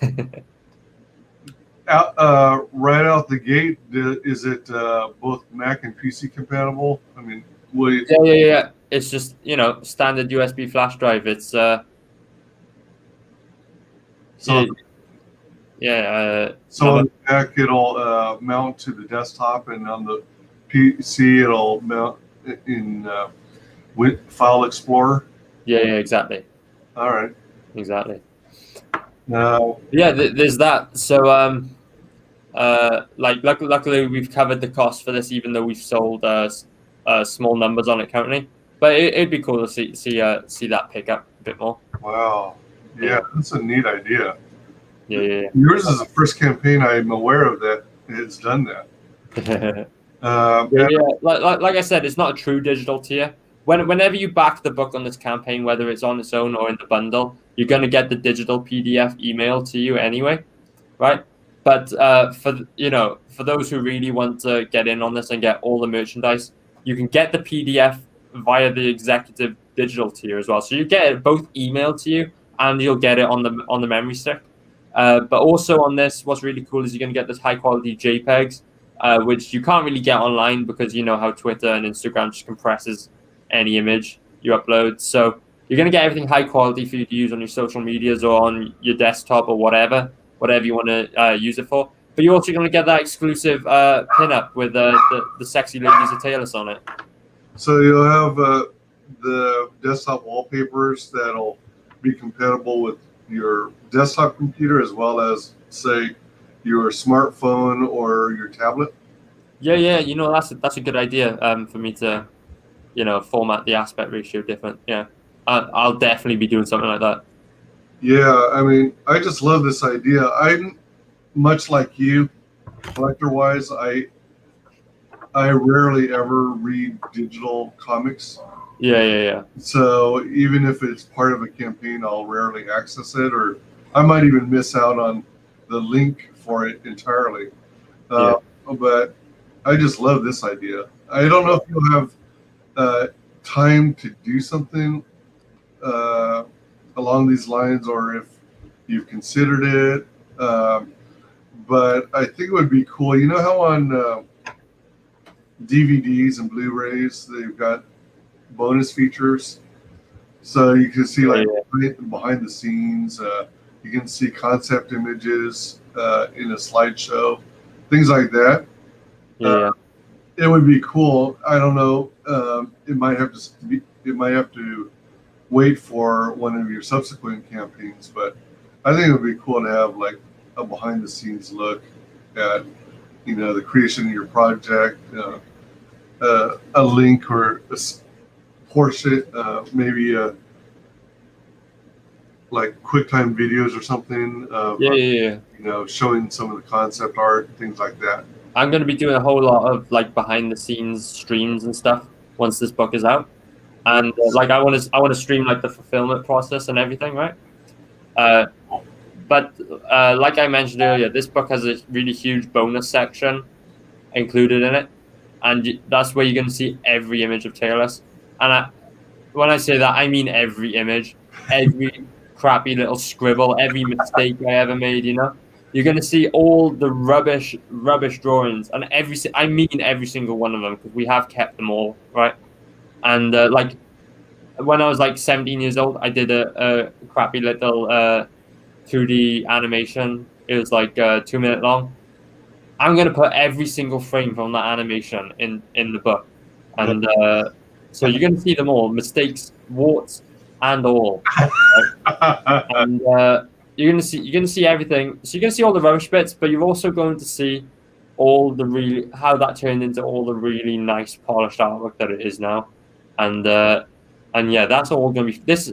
I've been telling everyone, there is nowhere in mainstream comics, in indie comics, in CG, where there is a behind-the-scenes look into a character's development as in-depth as there is in the Tailless Collected Edition. Nice. Yeah, like, for example, Ethan Van Sciver's Warts and All, right? Uh-huh. It's called Warts and All, but it's not really, right? It's everything in there is finished work. It's all polished. You're going to see warts and all in this Tailless Collected Edition. Yeah, I'm into that kind of stuff. Adam says, "Don't get me wrong, I also want the book." Not just the Keshi, but the Keshi and the book. Yeah. So, if you were to get the bundle tier, you get the Keshi and the book at a discount. Plus, you get 2 exclusive trading cards and posters for free on that tier. Jimith says, "Yeah, every time I pop on this channel, I'm inspired to keep going myself. Still fleshing out character designs and learning to draw how I imagine it in my head, and that's not always easy." Yeah. Nice. Yeah, inspiration is awesome. Welcome, Creators Outlet. Hey, all. Hey, good to see him again. He's been helping me out promoting my book and all that, sharing my stuff on Twitter. I see him on every stream at the moment. Is he cool, dude? Yeah, this project is so worth it. Yeah. Totally. Cheers, dude. If you guys haven't yet, consider backing this book, Tailless, The Adventures of Tailless in Outer Space. If you've already backed it, thank you so much for your support. Greatly appreciated. Yeah, thank you to everyone who already has. All 47 of you, I believe. Yeah, definitely back it once, back it twice, back it 3 times a lady. We are shooting for 50 backers. We're just, 3 away? Yeah. If you know what, if we can do 3 backers before the end of the day, so before the week is out, I will be so happy. 50 backers in 1 week would be amazing. But you know, even if we don't, I can see us hitting it tomorrow or the day after. Sure.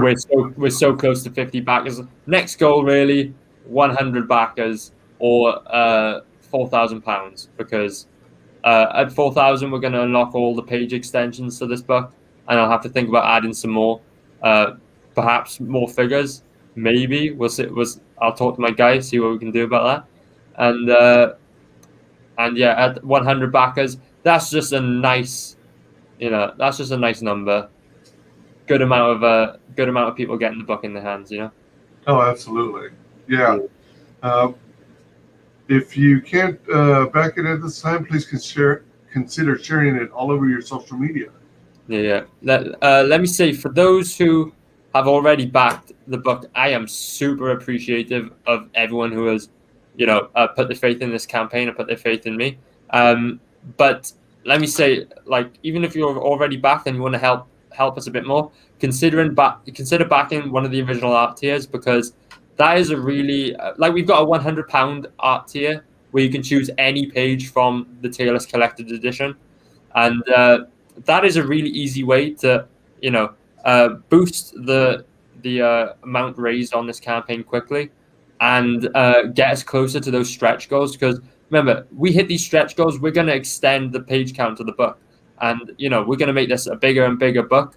For you could end up with a 56 pages of story, an 80-page book total with a bonus section. So this could turn into a really nice chunky book for your bookshelf. Nice. Yeah, and so we've got the trading cards. That little graphic there, just telling you where on the campaign you can get them.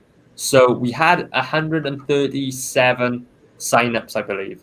So for all those 137 people, those of you who then go on and back the campaign on any tier will receive the Chubb trading card and Chubb poster. So all the trading cards here have a corresponding poster as well, which is just the same artwork but blown up so you can enjoy it on a bigger scale, right? And so yeah, unfortunately, if you haven't signed up and you're just getting into the campaign now, you're not going to be able to get the sign up exclusive card. But for those who did sign up, congratulations, you're going to get it for absolutely free on your order. Then we have 2 featured tier cards. So these are only available when you back the featured tier. They're not available when you back the book by itself. And those feature artwork by Preston Acevedo and Max Headroom, 2 of the finest artists in all of CG. Actually, including Chubb and Mike as well, who did the artwork on the other 2 cards. 4 of the finest artists in all CG. They're by far my favorite artists in CG, and that's why I got them to work on this project with me. So those are the 2 featured cards, only available through the featured tier. We've got the Keshi card, which is available on any tier that features Keshi Taylor. So whether he's on his own or in the featured tier, and so you'll get that when you back any tier with the figure on it. And then we've got a Life on Korra backers exclusive card. So if you scroll down a little bit, you can see this in a bit better detail. Mike from Life on Korra and I are running a cross promotion. So if you back both campaigns, Life on Korra 4 and the Taylor's Collected Edition, you're going to unlock an exclusive trading card and poster. So with artwork by Mike on it. And this is one my girlfriend colored as well. So wow. Yeah, she colored the Preston card and she colored this one. So the way this is going to work is back both campaigns, and in your Taylor's package, you'll receive the trading card, and in your Life on Korra package, you'll receive the poster. So you will end up with both items eventually. And yeah, the artwork is absolutely beautiful. It features Taylor's spaceship flying around the planet Korra, and Mike absolutely nailed it. He did a really good job, especially because like in this book, you're going to see a lot of development of like the spaceship design. And I have not drawn the spaceship like the same way twice throughout the book. Like I've got a final design for it now, but the way Mike drew it from like the reference I sent him, absolutely nailed it. It's a good like combination of all the various different versions of the ship I've done through the book. He's absolutely knocked it out the park. It's amazing. Does it change from each time you draw it because it morphs? Well, it's like in issue, it features in issue 1. It looks totally different, and it suffers from the lack of technical ability I had at the time. So it's not properly drawn in perspective and all that, right? As compared to issue 7, where I figured this stuff out now. It's properly drawn in perspective, nice rendering on it. I figured out what I want the ship to look like now after 7 mini comics. You're going to see the same for Taylor as a character. You're going to see the development of I didn't really know what I was doing, but through each comic it gets progressively better each time. And if you were to compare issue 7 to issue 1, it's like 2 totally different artists on working on this book. But it's this is a really cool 2-year time capsule of what you can achieve as if you put your mind to it and a bit of hard work. Nice. Cool. Yeah. So Life on Core only has 5 days left, and like I said at the start of the stream, we're doing a closing show on my channel. So just search at Aria_Blackness on YouTube on Sunday, 8 p.m. GMT. That is 3 p.m. Eastern, I believe. We're gonna get Mike on to talk about Cora. We're also gonna get a whole bunch of other CG UK and just CG creators on to talk about other projects and just pour over Cora one more time. See if we can get any more backers on it before closeout. It's closing early Monday morning, so like early hours of the morning. So we'll miss the actual closing hour, but hopefully we'll be Mike's last stream before closeout. It'd be really cool to just get a whole bunch of eyes on the campaign one last time. Did you say that closeout stream is happening this Sunday? Yeah, this Sunday, 8 p.m. GMT, 3 p.m. Eastern, on my channel. Yeah, it's not scheduled yet, but I'll have a tweet up today or tomorrow advertising. So it'd be really cool if everyone in the chat could just keep an eye out for that and share it when it's out there. All right. Closeout stream. I'm just giving myself a reminder here. Welcome Gamertag VR. What's up, Jim? And let's see here. As you mentioned, you got original artwork. Yeah. Oh, Hex Allen just joined us too. Hey, dude. Good to see you here. Yeah, so we've got the £100 tier where I'm only reserving 4 pages of artwork from the whole book, right? And those are going to the artists who helped me with the trading cards. So I'm going to send them all a piece of artwork, right? Just to say thank you. And but other than that, backers will have free choice of any page from any single page from the book, any double page from the book, and also any of the single issue covers from the individual mini comics, right? All for £100. I'm not going to charge you a different amount for like a double splash page. I'm also not going to sell you half a splash page. So so if you want, you can choose any of the double splashes or the mini comic covers for the same price. I'm just going to run it in order of backing. So like Mike Jimmy from Cora, he was backer number 1 on that tier, so he's getting first pick, and then so on and so forth. We'll run it like that. After he picks, I'll cross that piece off, send it to the next guy. That's how we're going to do it. And like I said, this is an affordable and it strikes that balance between affordable and it's a nice chunk of cash to add to the campaign.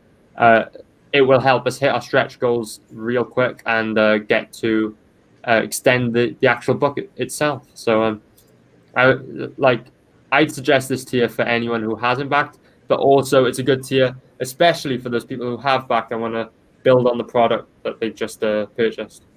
For sure. Yeah, absolutely. Yeah. And then below, we've got 2 wraparound covers. So we got the wraparound cover from the Tier List Collected Edition. So the book itself, that's still for sale. We've also had the original Tier List Not Daredevil wraparound cover.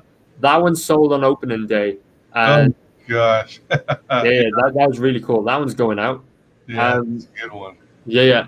We just got to sell the main cover. It would be awesome to get that one out because, that's the highlight of the whole book right there, the wraparound cover.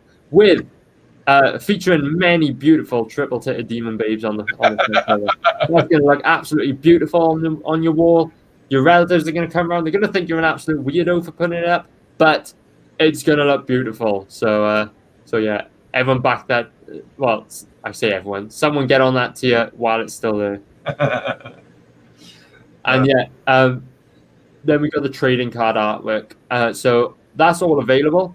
I'm waiting on the artwork for the Life on Cora card. As soon as that gets to me, like Mike sent in the post, so as soon as it arrives here in Wales, I'll be putting that up on the campaign page as well. But currently we've got the Max Headstrom art, Preston Acevedo art, and we had the Chubb artwork, but that one's sold on opening day as well. So that one's gone now.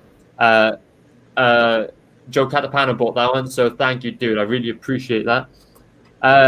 Someone's got to snap up this artwork quick. Otherwise, I'm going to leave it up for the duration of the campaign. But if it doesn't go, I'm just going to buy it from these guys myself. So like, guys, get in on it quick because you never know. I might just change my mind and purchase it now, take it off the campaign. You know. For sure. Yeah. Welcome, Hex Island Comics. Hey, for Taylor in outer space. Thanks for dropping the links. thank you, dude. I'm late. That's okay. It's all good. AGT. And hail. Subscribe to Creators Outlook for more nerd fun. Yes, indeed.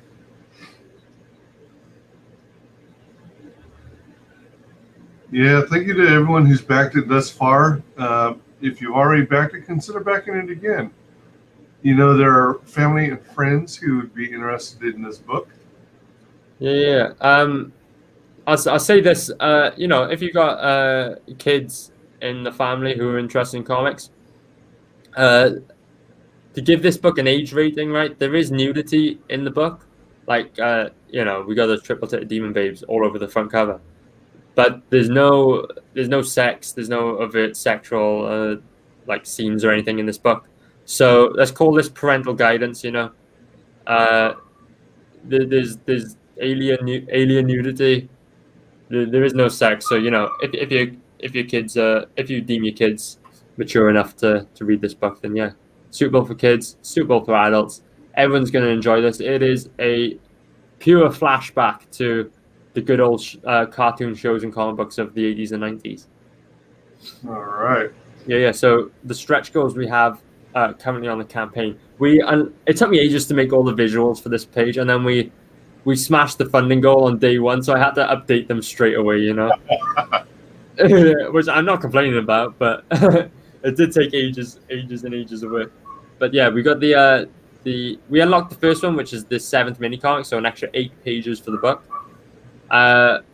The next one that we're coming up on pretty quick is the £3,000 stretch goal. We'll unlock a 4-page extension to the Taylor's Not Daredevil Ashcan. And then the next one after that, £4,000, which I'm sure we're going to hit on this campaign. We'll unlock an extra 2 pages to the very first mini comic, making it so we'll have 7 8-page mini comics total by the time we hit that goal. And what's going to be really cool is I'm going to have to go back to issue 1 and try and replicate my art style from back then. Like, I'm kind of nervous, but it might be quite a fun artistic experiment, you know? Like, see if I can match what I was doing back then. Sure, absolutely.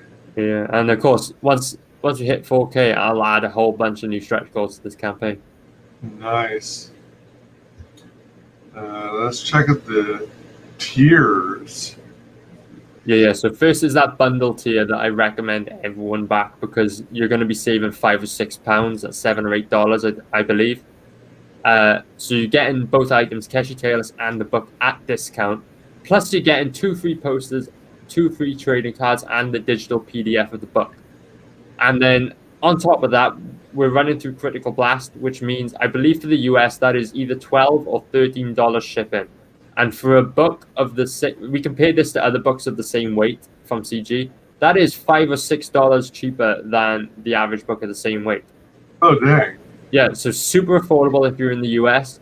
The shipping's a little bit more expensive if you're outside of the UK but not in the US, but it's not so bad. It's still affordable. And of course, if you're in the UK, shipping is only £5. It's nothing really. Easy, affordable tier for everyone in the UK. I would strongly suggest backing the, getting involved this way in the campaign. You get everything basically when you back this tier, and you get it at a discount.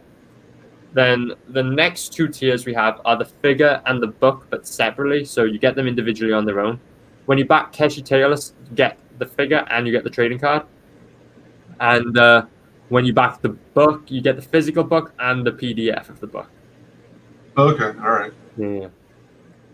So there is digital on this campaign, but you have to back a physical to get the digital, if you get me. You're working with Critical Blast for U.S. fulfillment? Yeah. So anyone in the U.S., basically I ship all, like the total U.S. orders, I ship everything to RJ, and then he will handle distribution from the U.S. And then you're going to handle all the distribution fulfillment in the UK? Yeah, and then the rest of the world as well. So, yeah. Yeah, that's pretty smart. I mean, I think that's the direction virtually every creator is going to have to go to minimize on shipping costs. Yeah. RJ is talking about opening a branch of Critical Blast in the UK to, so that the same deal works in the opposite direction, Yeah. I would strongly advise anyone who plans to do a crowdfunding to get in with Critical Blast, because not only did he help me with the actual, bringing the price down, like I don't have a head for numbers, so calculating shipping was difficult for me. But basically, he gave me like the formula you'd use to calculate US shipping, and I pretty much just took that and plugged in the numbers for the rest of the world, so to calculate the worldwide shipping costs and all that. So it just really helped going through him. He makes it super easy, and it just made the whole process easy for me, and it would for everyone else. So I highly recommend going through Critical Blast for campaigns. All right. Awesome. Yeah. Good guy.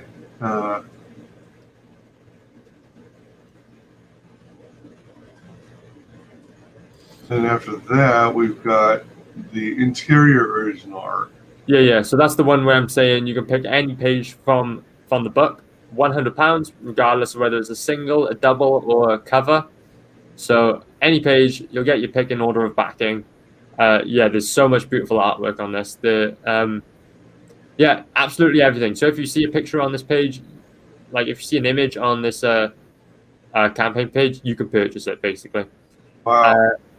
The Max Headroom original art tier, of course, only one of those because there's only one piece. I'll leave that up on the campaign for the duration of it, but like someone better get on that before I do, basically, because I love that piece. It's my favorite piece from the whole campaign. So Max Headroom, £110 I got a set at. That's an absolute steal for the quality of artwork he's put in. He's got this beautiful watercolor paint style, reminiscent of Bisley and Sienkiewicz. Like, he is an undiscovered gem.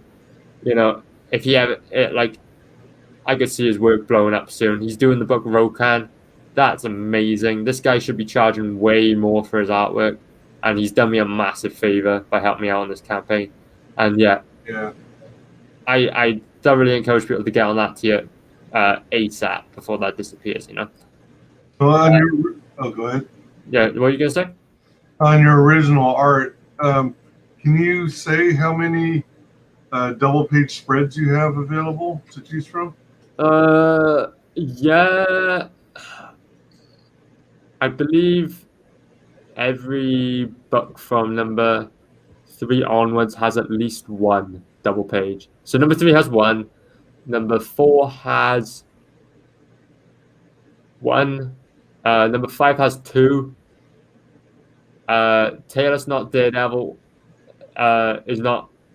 But the 4 pages that it currently consists of is done. There's none in there yet, but I will add some as part of the 4-page extension when we hit the goal. And then the 7th mini comic, there's at least 2 double splash pages in that one. So what was that?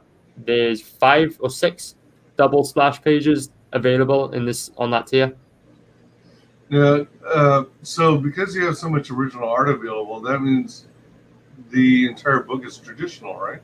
Yeah. I pencil and ink everything traditionally, and then I'll color using Photoshop digitally. So, all right. So like I say, if you see an image on this campaign page, you can purchase it physically. Right on.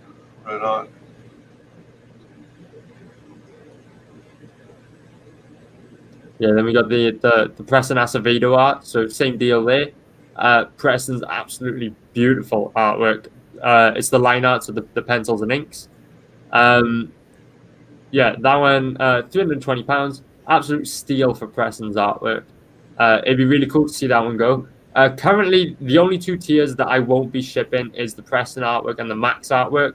They'll be shipping those themselves. But every other artwork tier on this, including the Mike Jimmy artwork when that goes up, will be shipped and delivered by myself from the UK. So yeah. Wow, that's cool stuff. Give me just a moment. I need to Mhm. take care of something. No worries. But then you can see it, still see it on screen below. The final artwork tier we have available is the wraparound art for the actual Taylor's Collected Edition itself.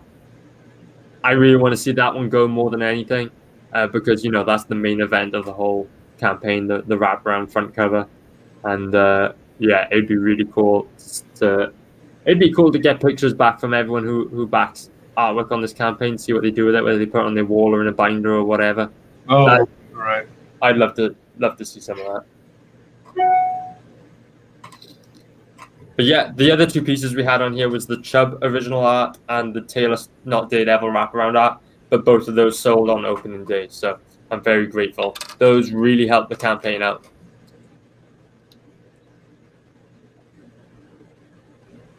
All right. Almost done. Yeah. All right, there we go. Yeah, some good pieces here. And here's one of my favorite parts of campaigns. seeing the stuff that's already sold out so I can see what I missed out on. Yeah. And unfortunately, these have gone, but I'm very glad because there's £600 in contributions to the campaign between those two tiers. They really helped me out selling those. It's going to be hard to send that Chubb artwork because it's so beautiful, and I've had it for a good few months now, ever since he first did it for me. I'm going to be handing it to the postman, like clutching at it, not wanting to let it go because I love that piece. But yeah, it's really cool that these are sold, and hopefully we can add the other covers and trading card artwork to this sold out section. Yeah, Chubb original art, the Aria Black Not Daredevil Ashcan cover. Yeah, pretty darn cool.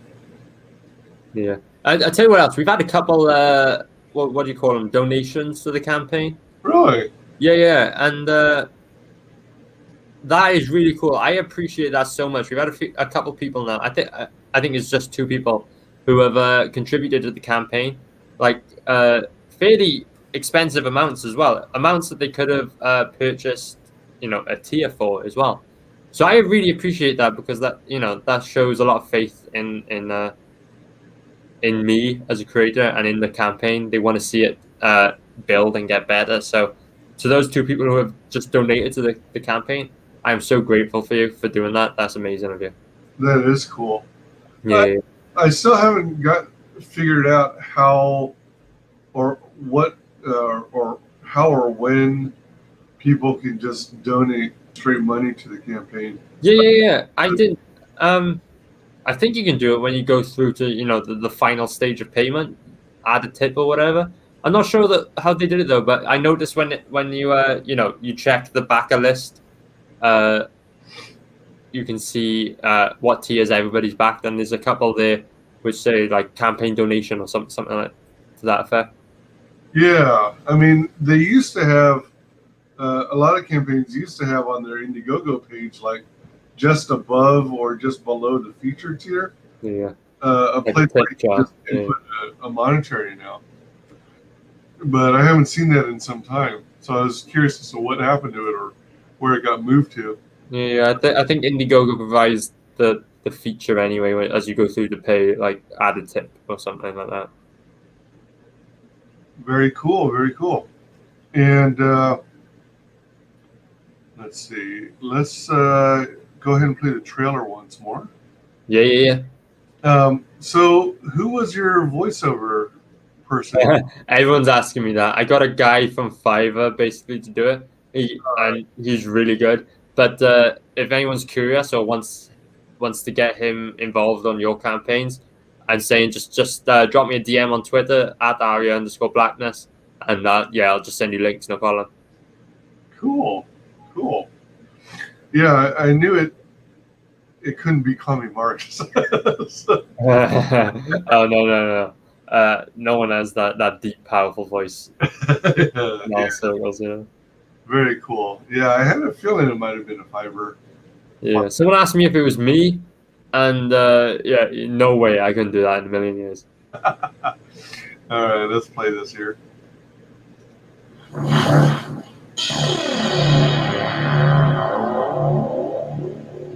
Evil lurks in the darkest corners of outer space. The fate of the galaxy lies in the balance. But have no fear, adventurer. Introducing the 6-foot-tall, spandex-clad, intergalactic vigilante known as Tailless. Join Tailless, his sidekick Jet, and his fiery love interest Adelaide as they answer the call to defend the galaxy. Does Tailless have what it takes to save the day? Find out in The Adventures of Tailless in Outer Space Collected Edition. Now, for the first time ever, you can get your hands on all things Tailless. 6 short mini-comic adventures in one book. In each new adventure, Tailless faces off against a new and ever more dangerous threat. Discover the origins of Tailless in the bonus material section. An expensive deep dive into the character's creation, featuring every single image, story, and fan art of Tailless ever created. What are you waiting for? The Adventures of Tailless in Outer Space Collected Edition is out now, only on Indiegogo. Back the hottest crowdfunded comic of the year. Adventure lies in your hands.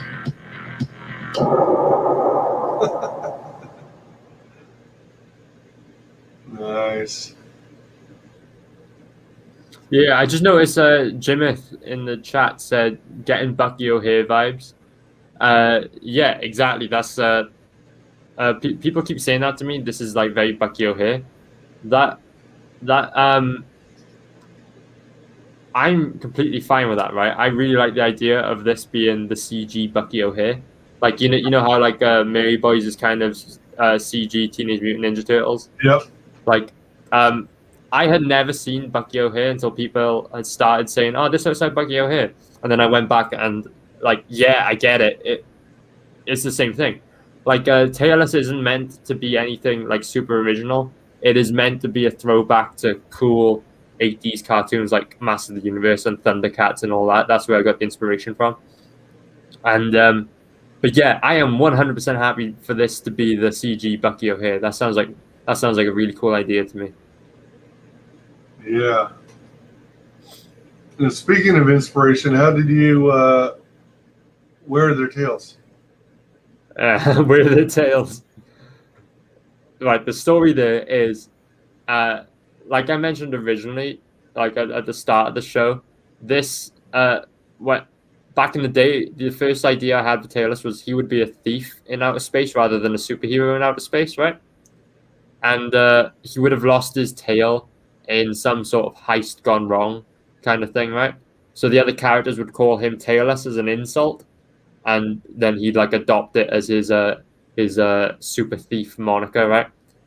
But as I was sort of like, as the years went by and I just kept drawing Tailless, I was drawing in more like the Thundercats, right? Like super muscly. They're just essentially human bodies with cats' heads, right?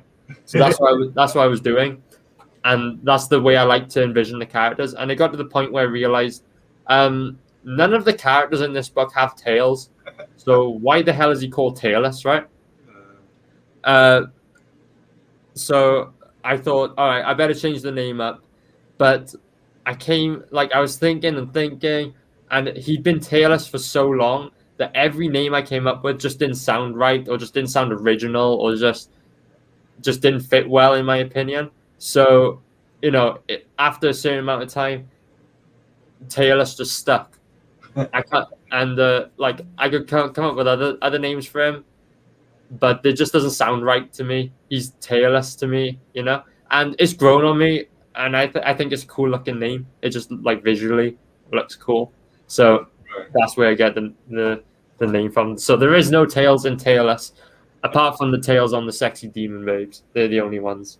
And the vast, expensive tale you are telling. Yeah. So like stories like that, like behind the scenes, like how did I come up with the ideas and all that, that is all featured in the bonus material section. So along with all the, like, I'm going to show you every image of Tailless I've ever created, but I'm also going to tell you a whole bunch of like behind the scenes stories that I've never said on stream or anything that people won't know. So yeah, like I said, this is the most expansive deep dive into a character's creation in mainstream comics, in indie comics, in CG, absolutely everywhere. This is the most expansive deep dive into a character's creation. Man, I'm looking forward to that. Yeah, it looks superb. Thank you, dude. Do you sometimes, when writing the story, hear your characters in your head acted out, if that makes sense? Yeah, right. I always say, if I was to cast the Tailless movie, right? What's his name? The guy who plays Jake Peralta on Brooklyn Nine-Nine. What's his name? I just gone blank on it. Like as you asked me. Andy Samberg. That's the guy, right? If I were to cast Tailless, Andy Samberg would play Tailless, right? So when I write Tailless's dialogue, I hear Andy Samberg's voice in my head. Just because I like that guy, I find him funny, and I think he'd be the perfect voice for Tailless. So yeah, Andy Samberg. And then as far as Jet, his sidekick, I like Aaron Paul from Breaking Bad. Plays Jesse. Jet's kind of like a grumpy character, or like he's had enough of Tailless's shit. So I like Aaron Paul. I also like Bryan Cranston from Breaking Bad. He'd be another good voice for Jet. Just the grumpy angry guy kind of.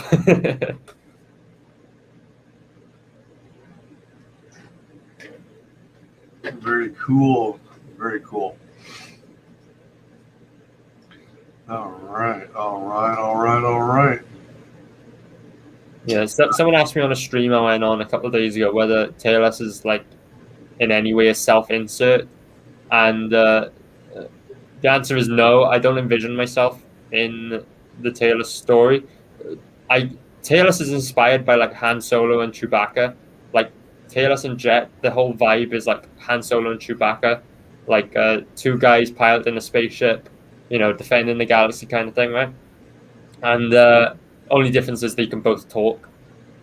But yeah, that's where I got the idea from. And then when I discovered like Andy Samberg, the actor, that became Tailless's personality. That's where he comes from. Nice. Yeah, I love it. How I'm not the only one. Nice.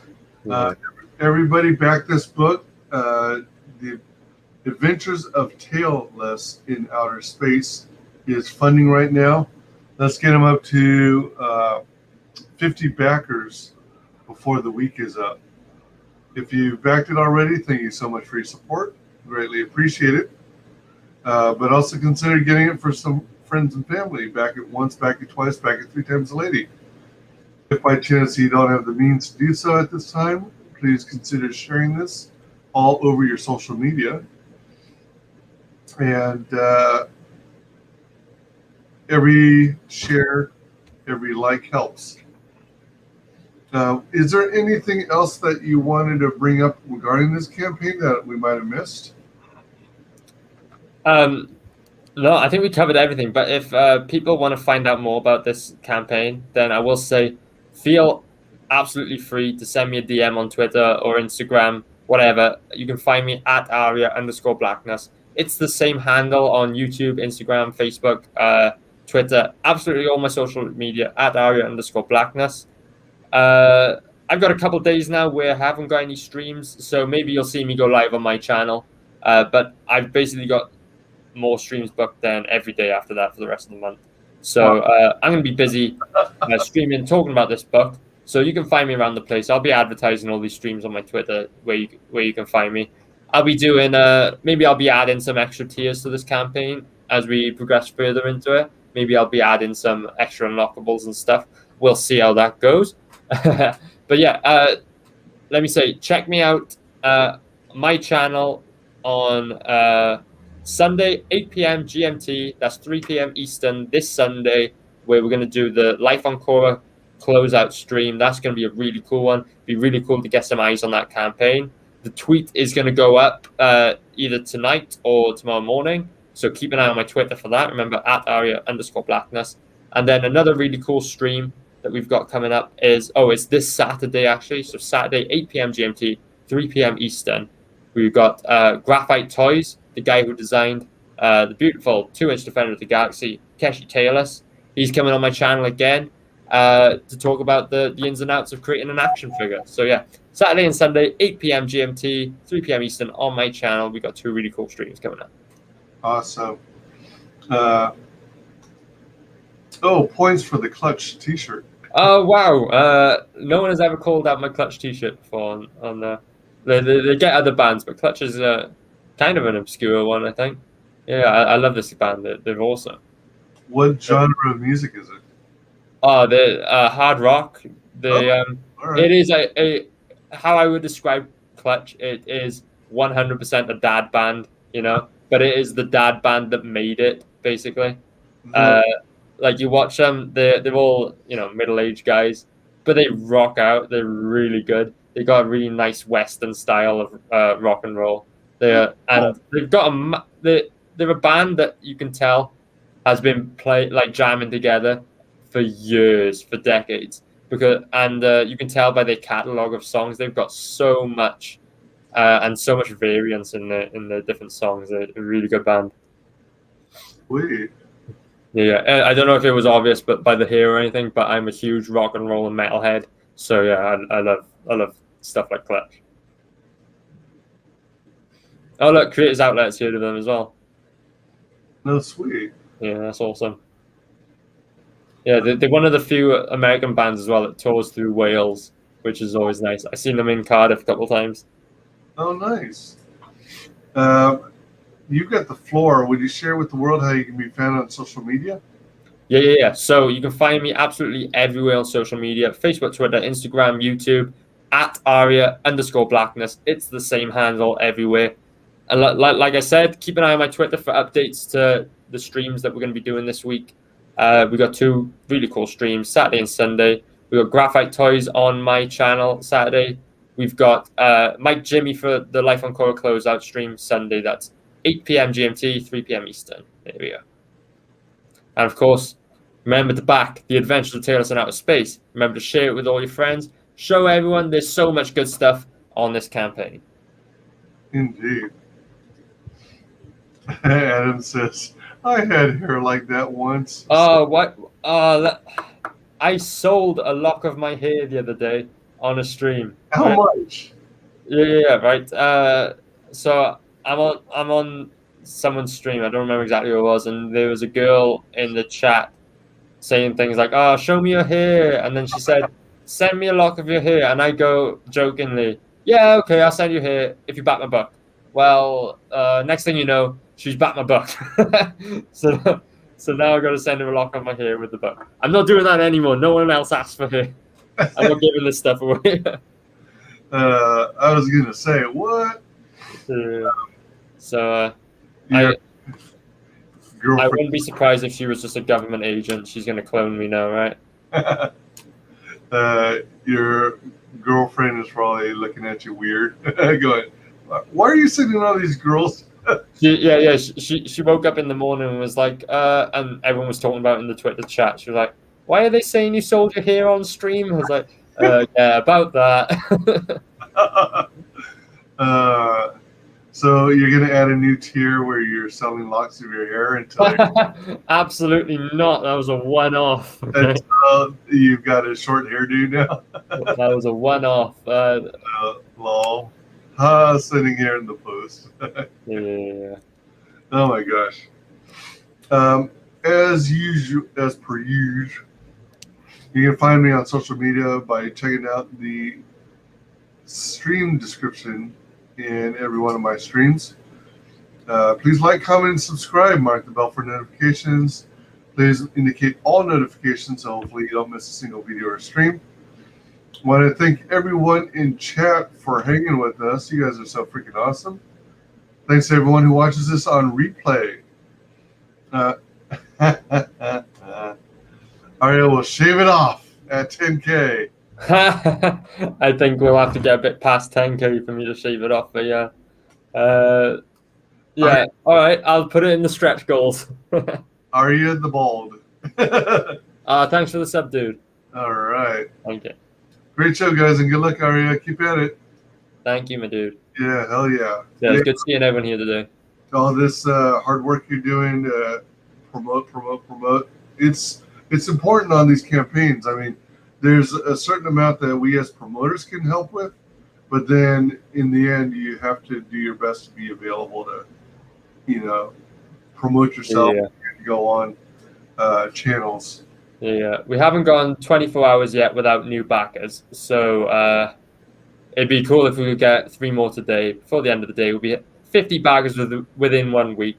That would be absolutely amazing. That would make the whole week for me. Absolutely. Great stuff, folks. Makes my day at work go that bit quicker. Thank you. I'm glad you enjoyed, dude. Absolutely. And a very special thanks to our guest, Aria Black. Thank you. No problem. My pleasure, dude. Thank you. Always a pleasure to have you on. You're always welcome back at any stage of the campaign. We are going to close it out for now. See you on the next stream, everyone. Bye. Bye, everyone. Final guest that is the only person below White Holiday in the Comicsgate phone book. It's my favorite failed clone of Peter Sameti. The YouTube WyzGyz. How you doing, Conrad? Welcome to the show.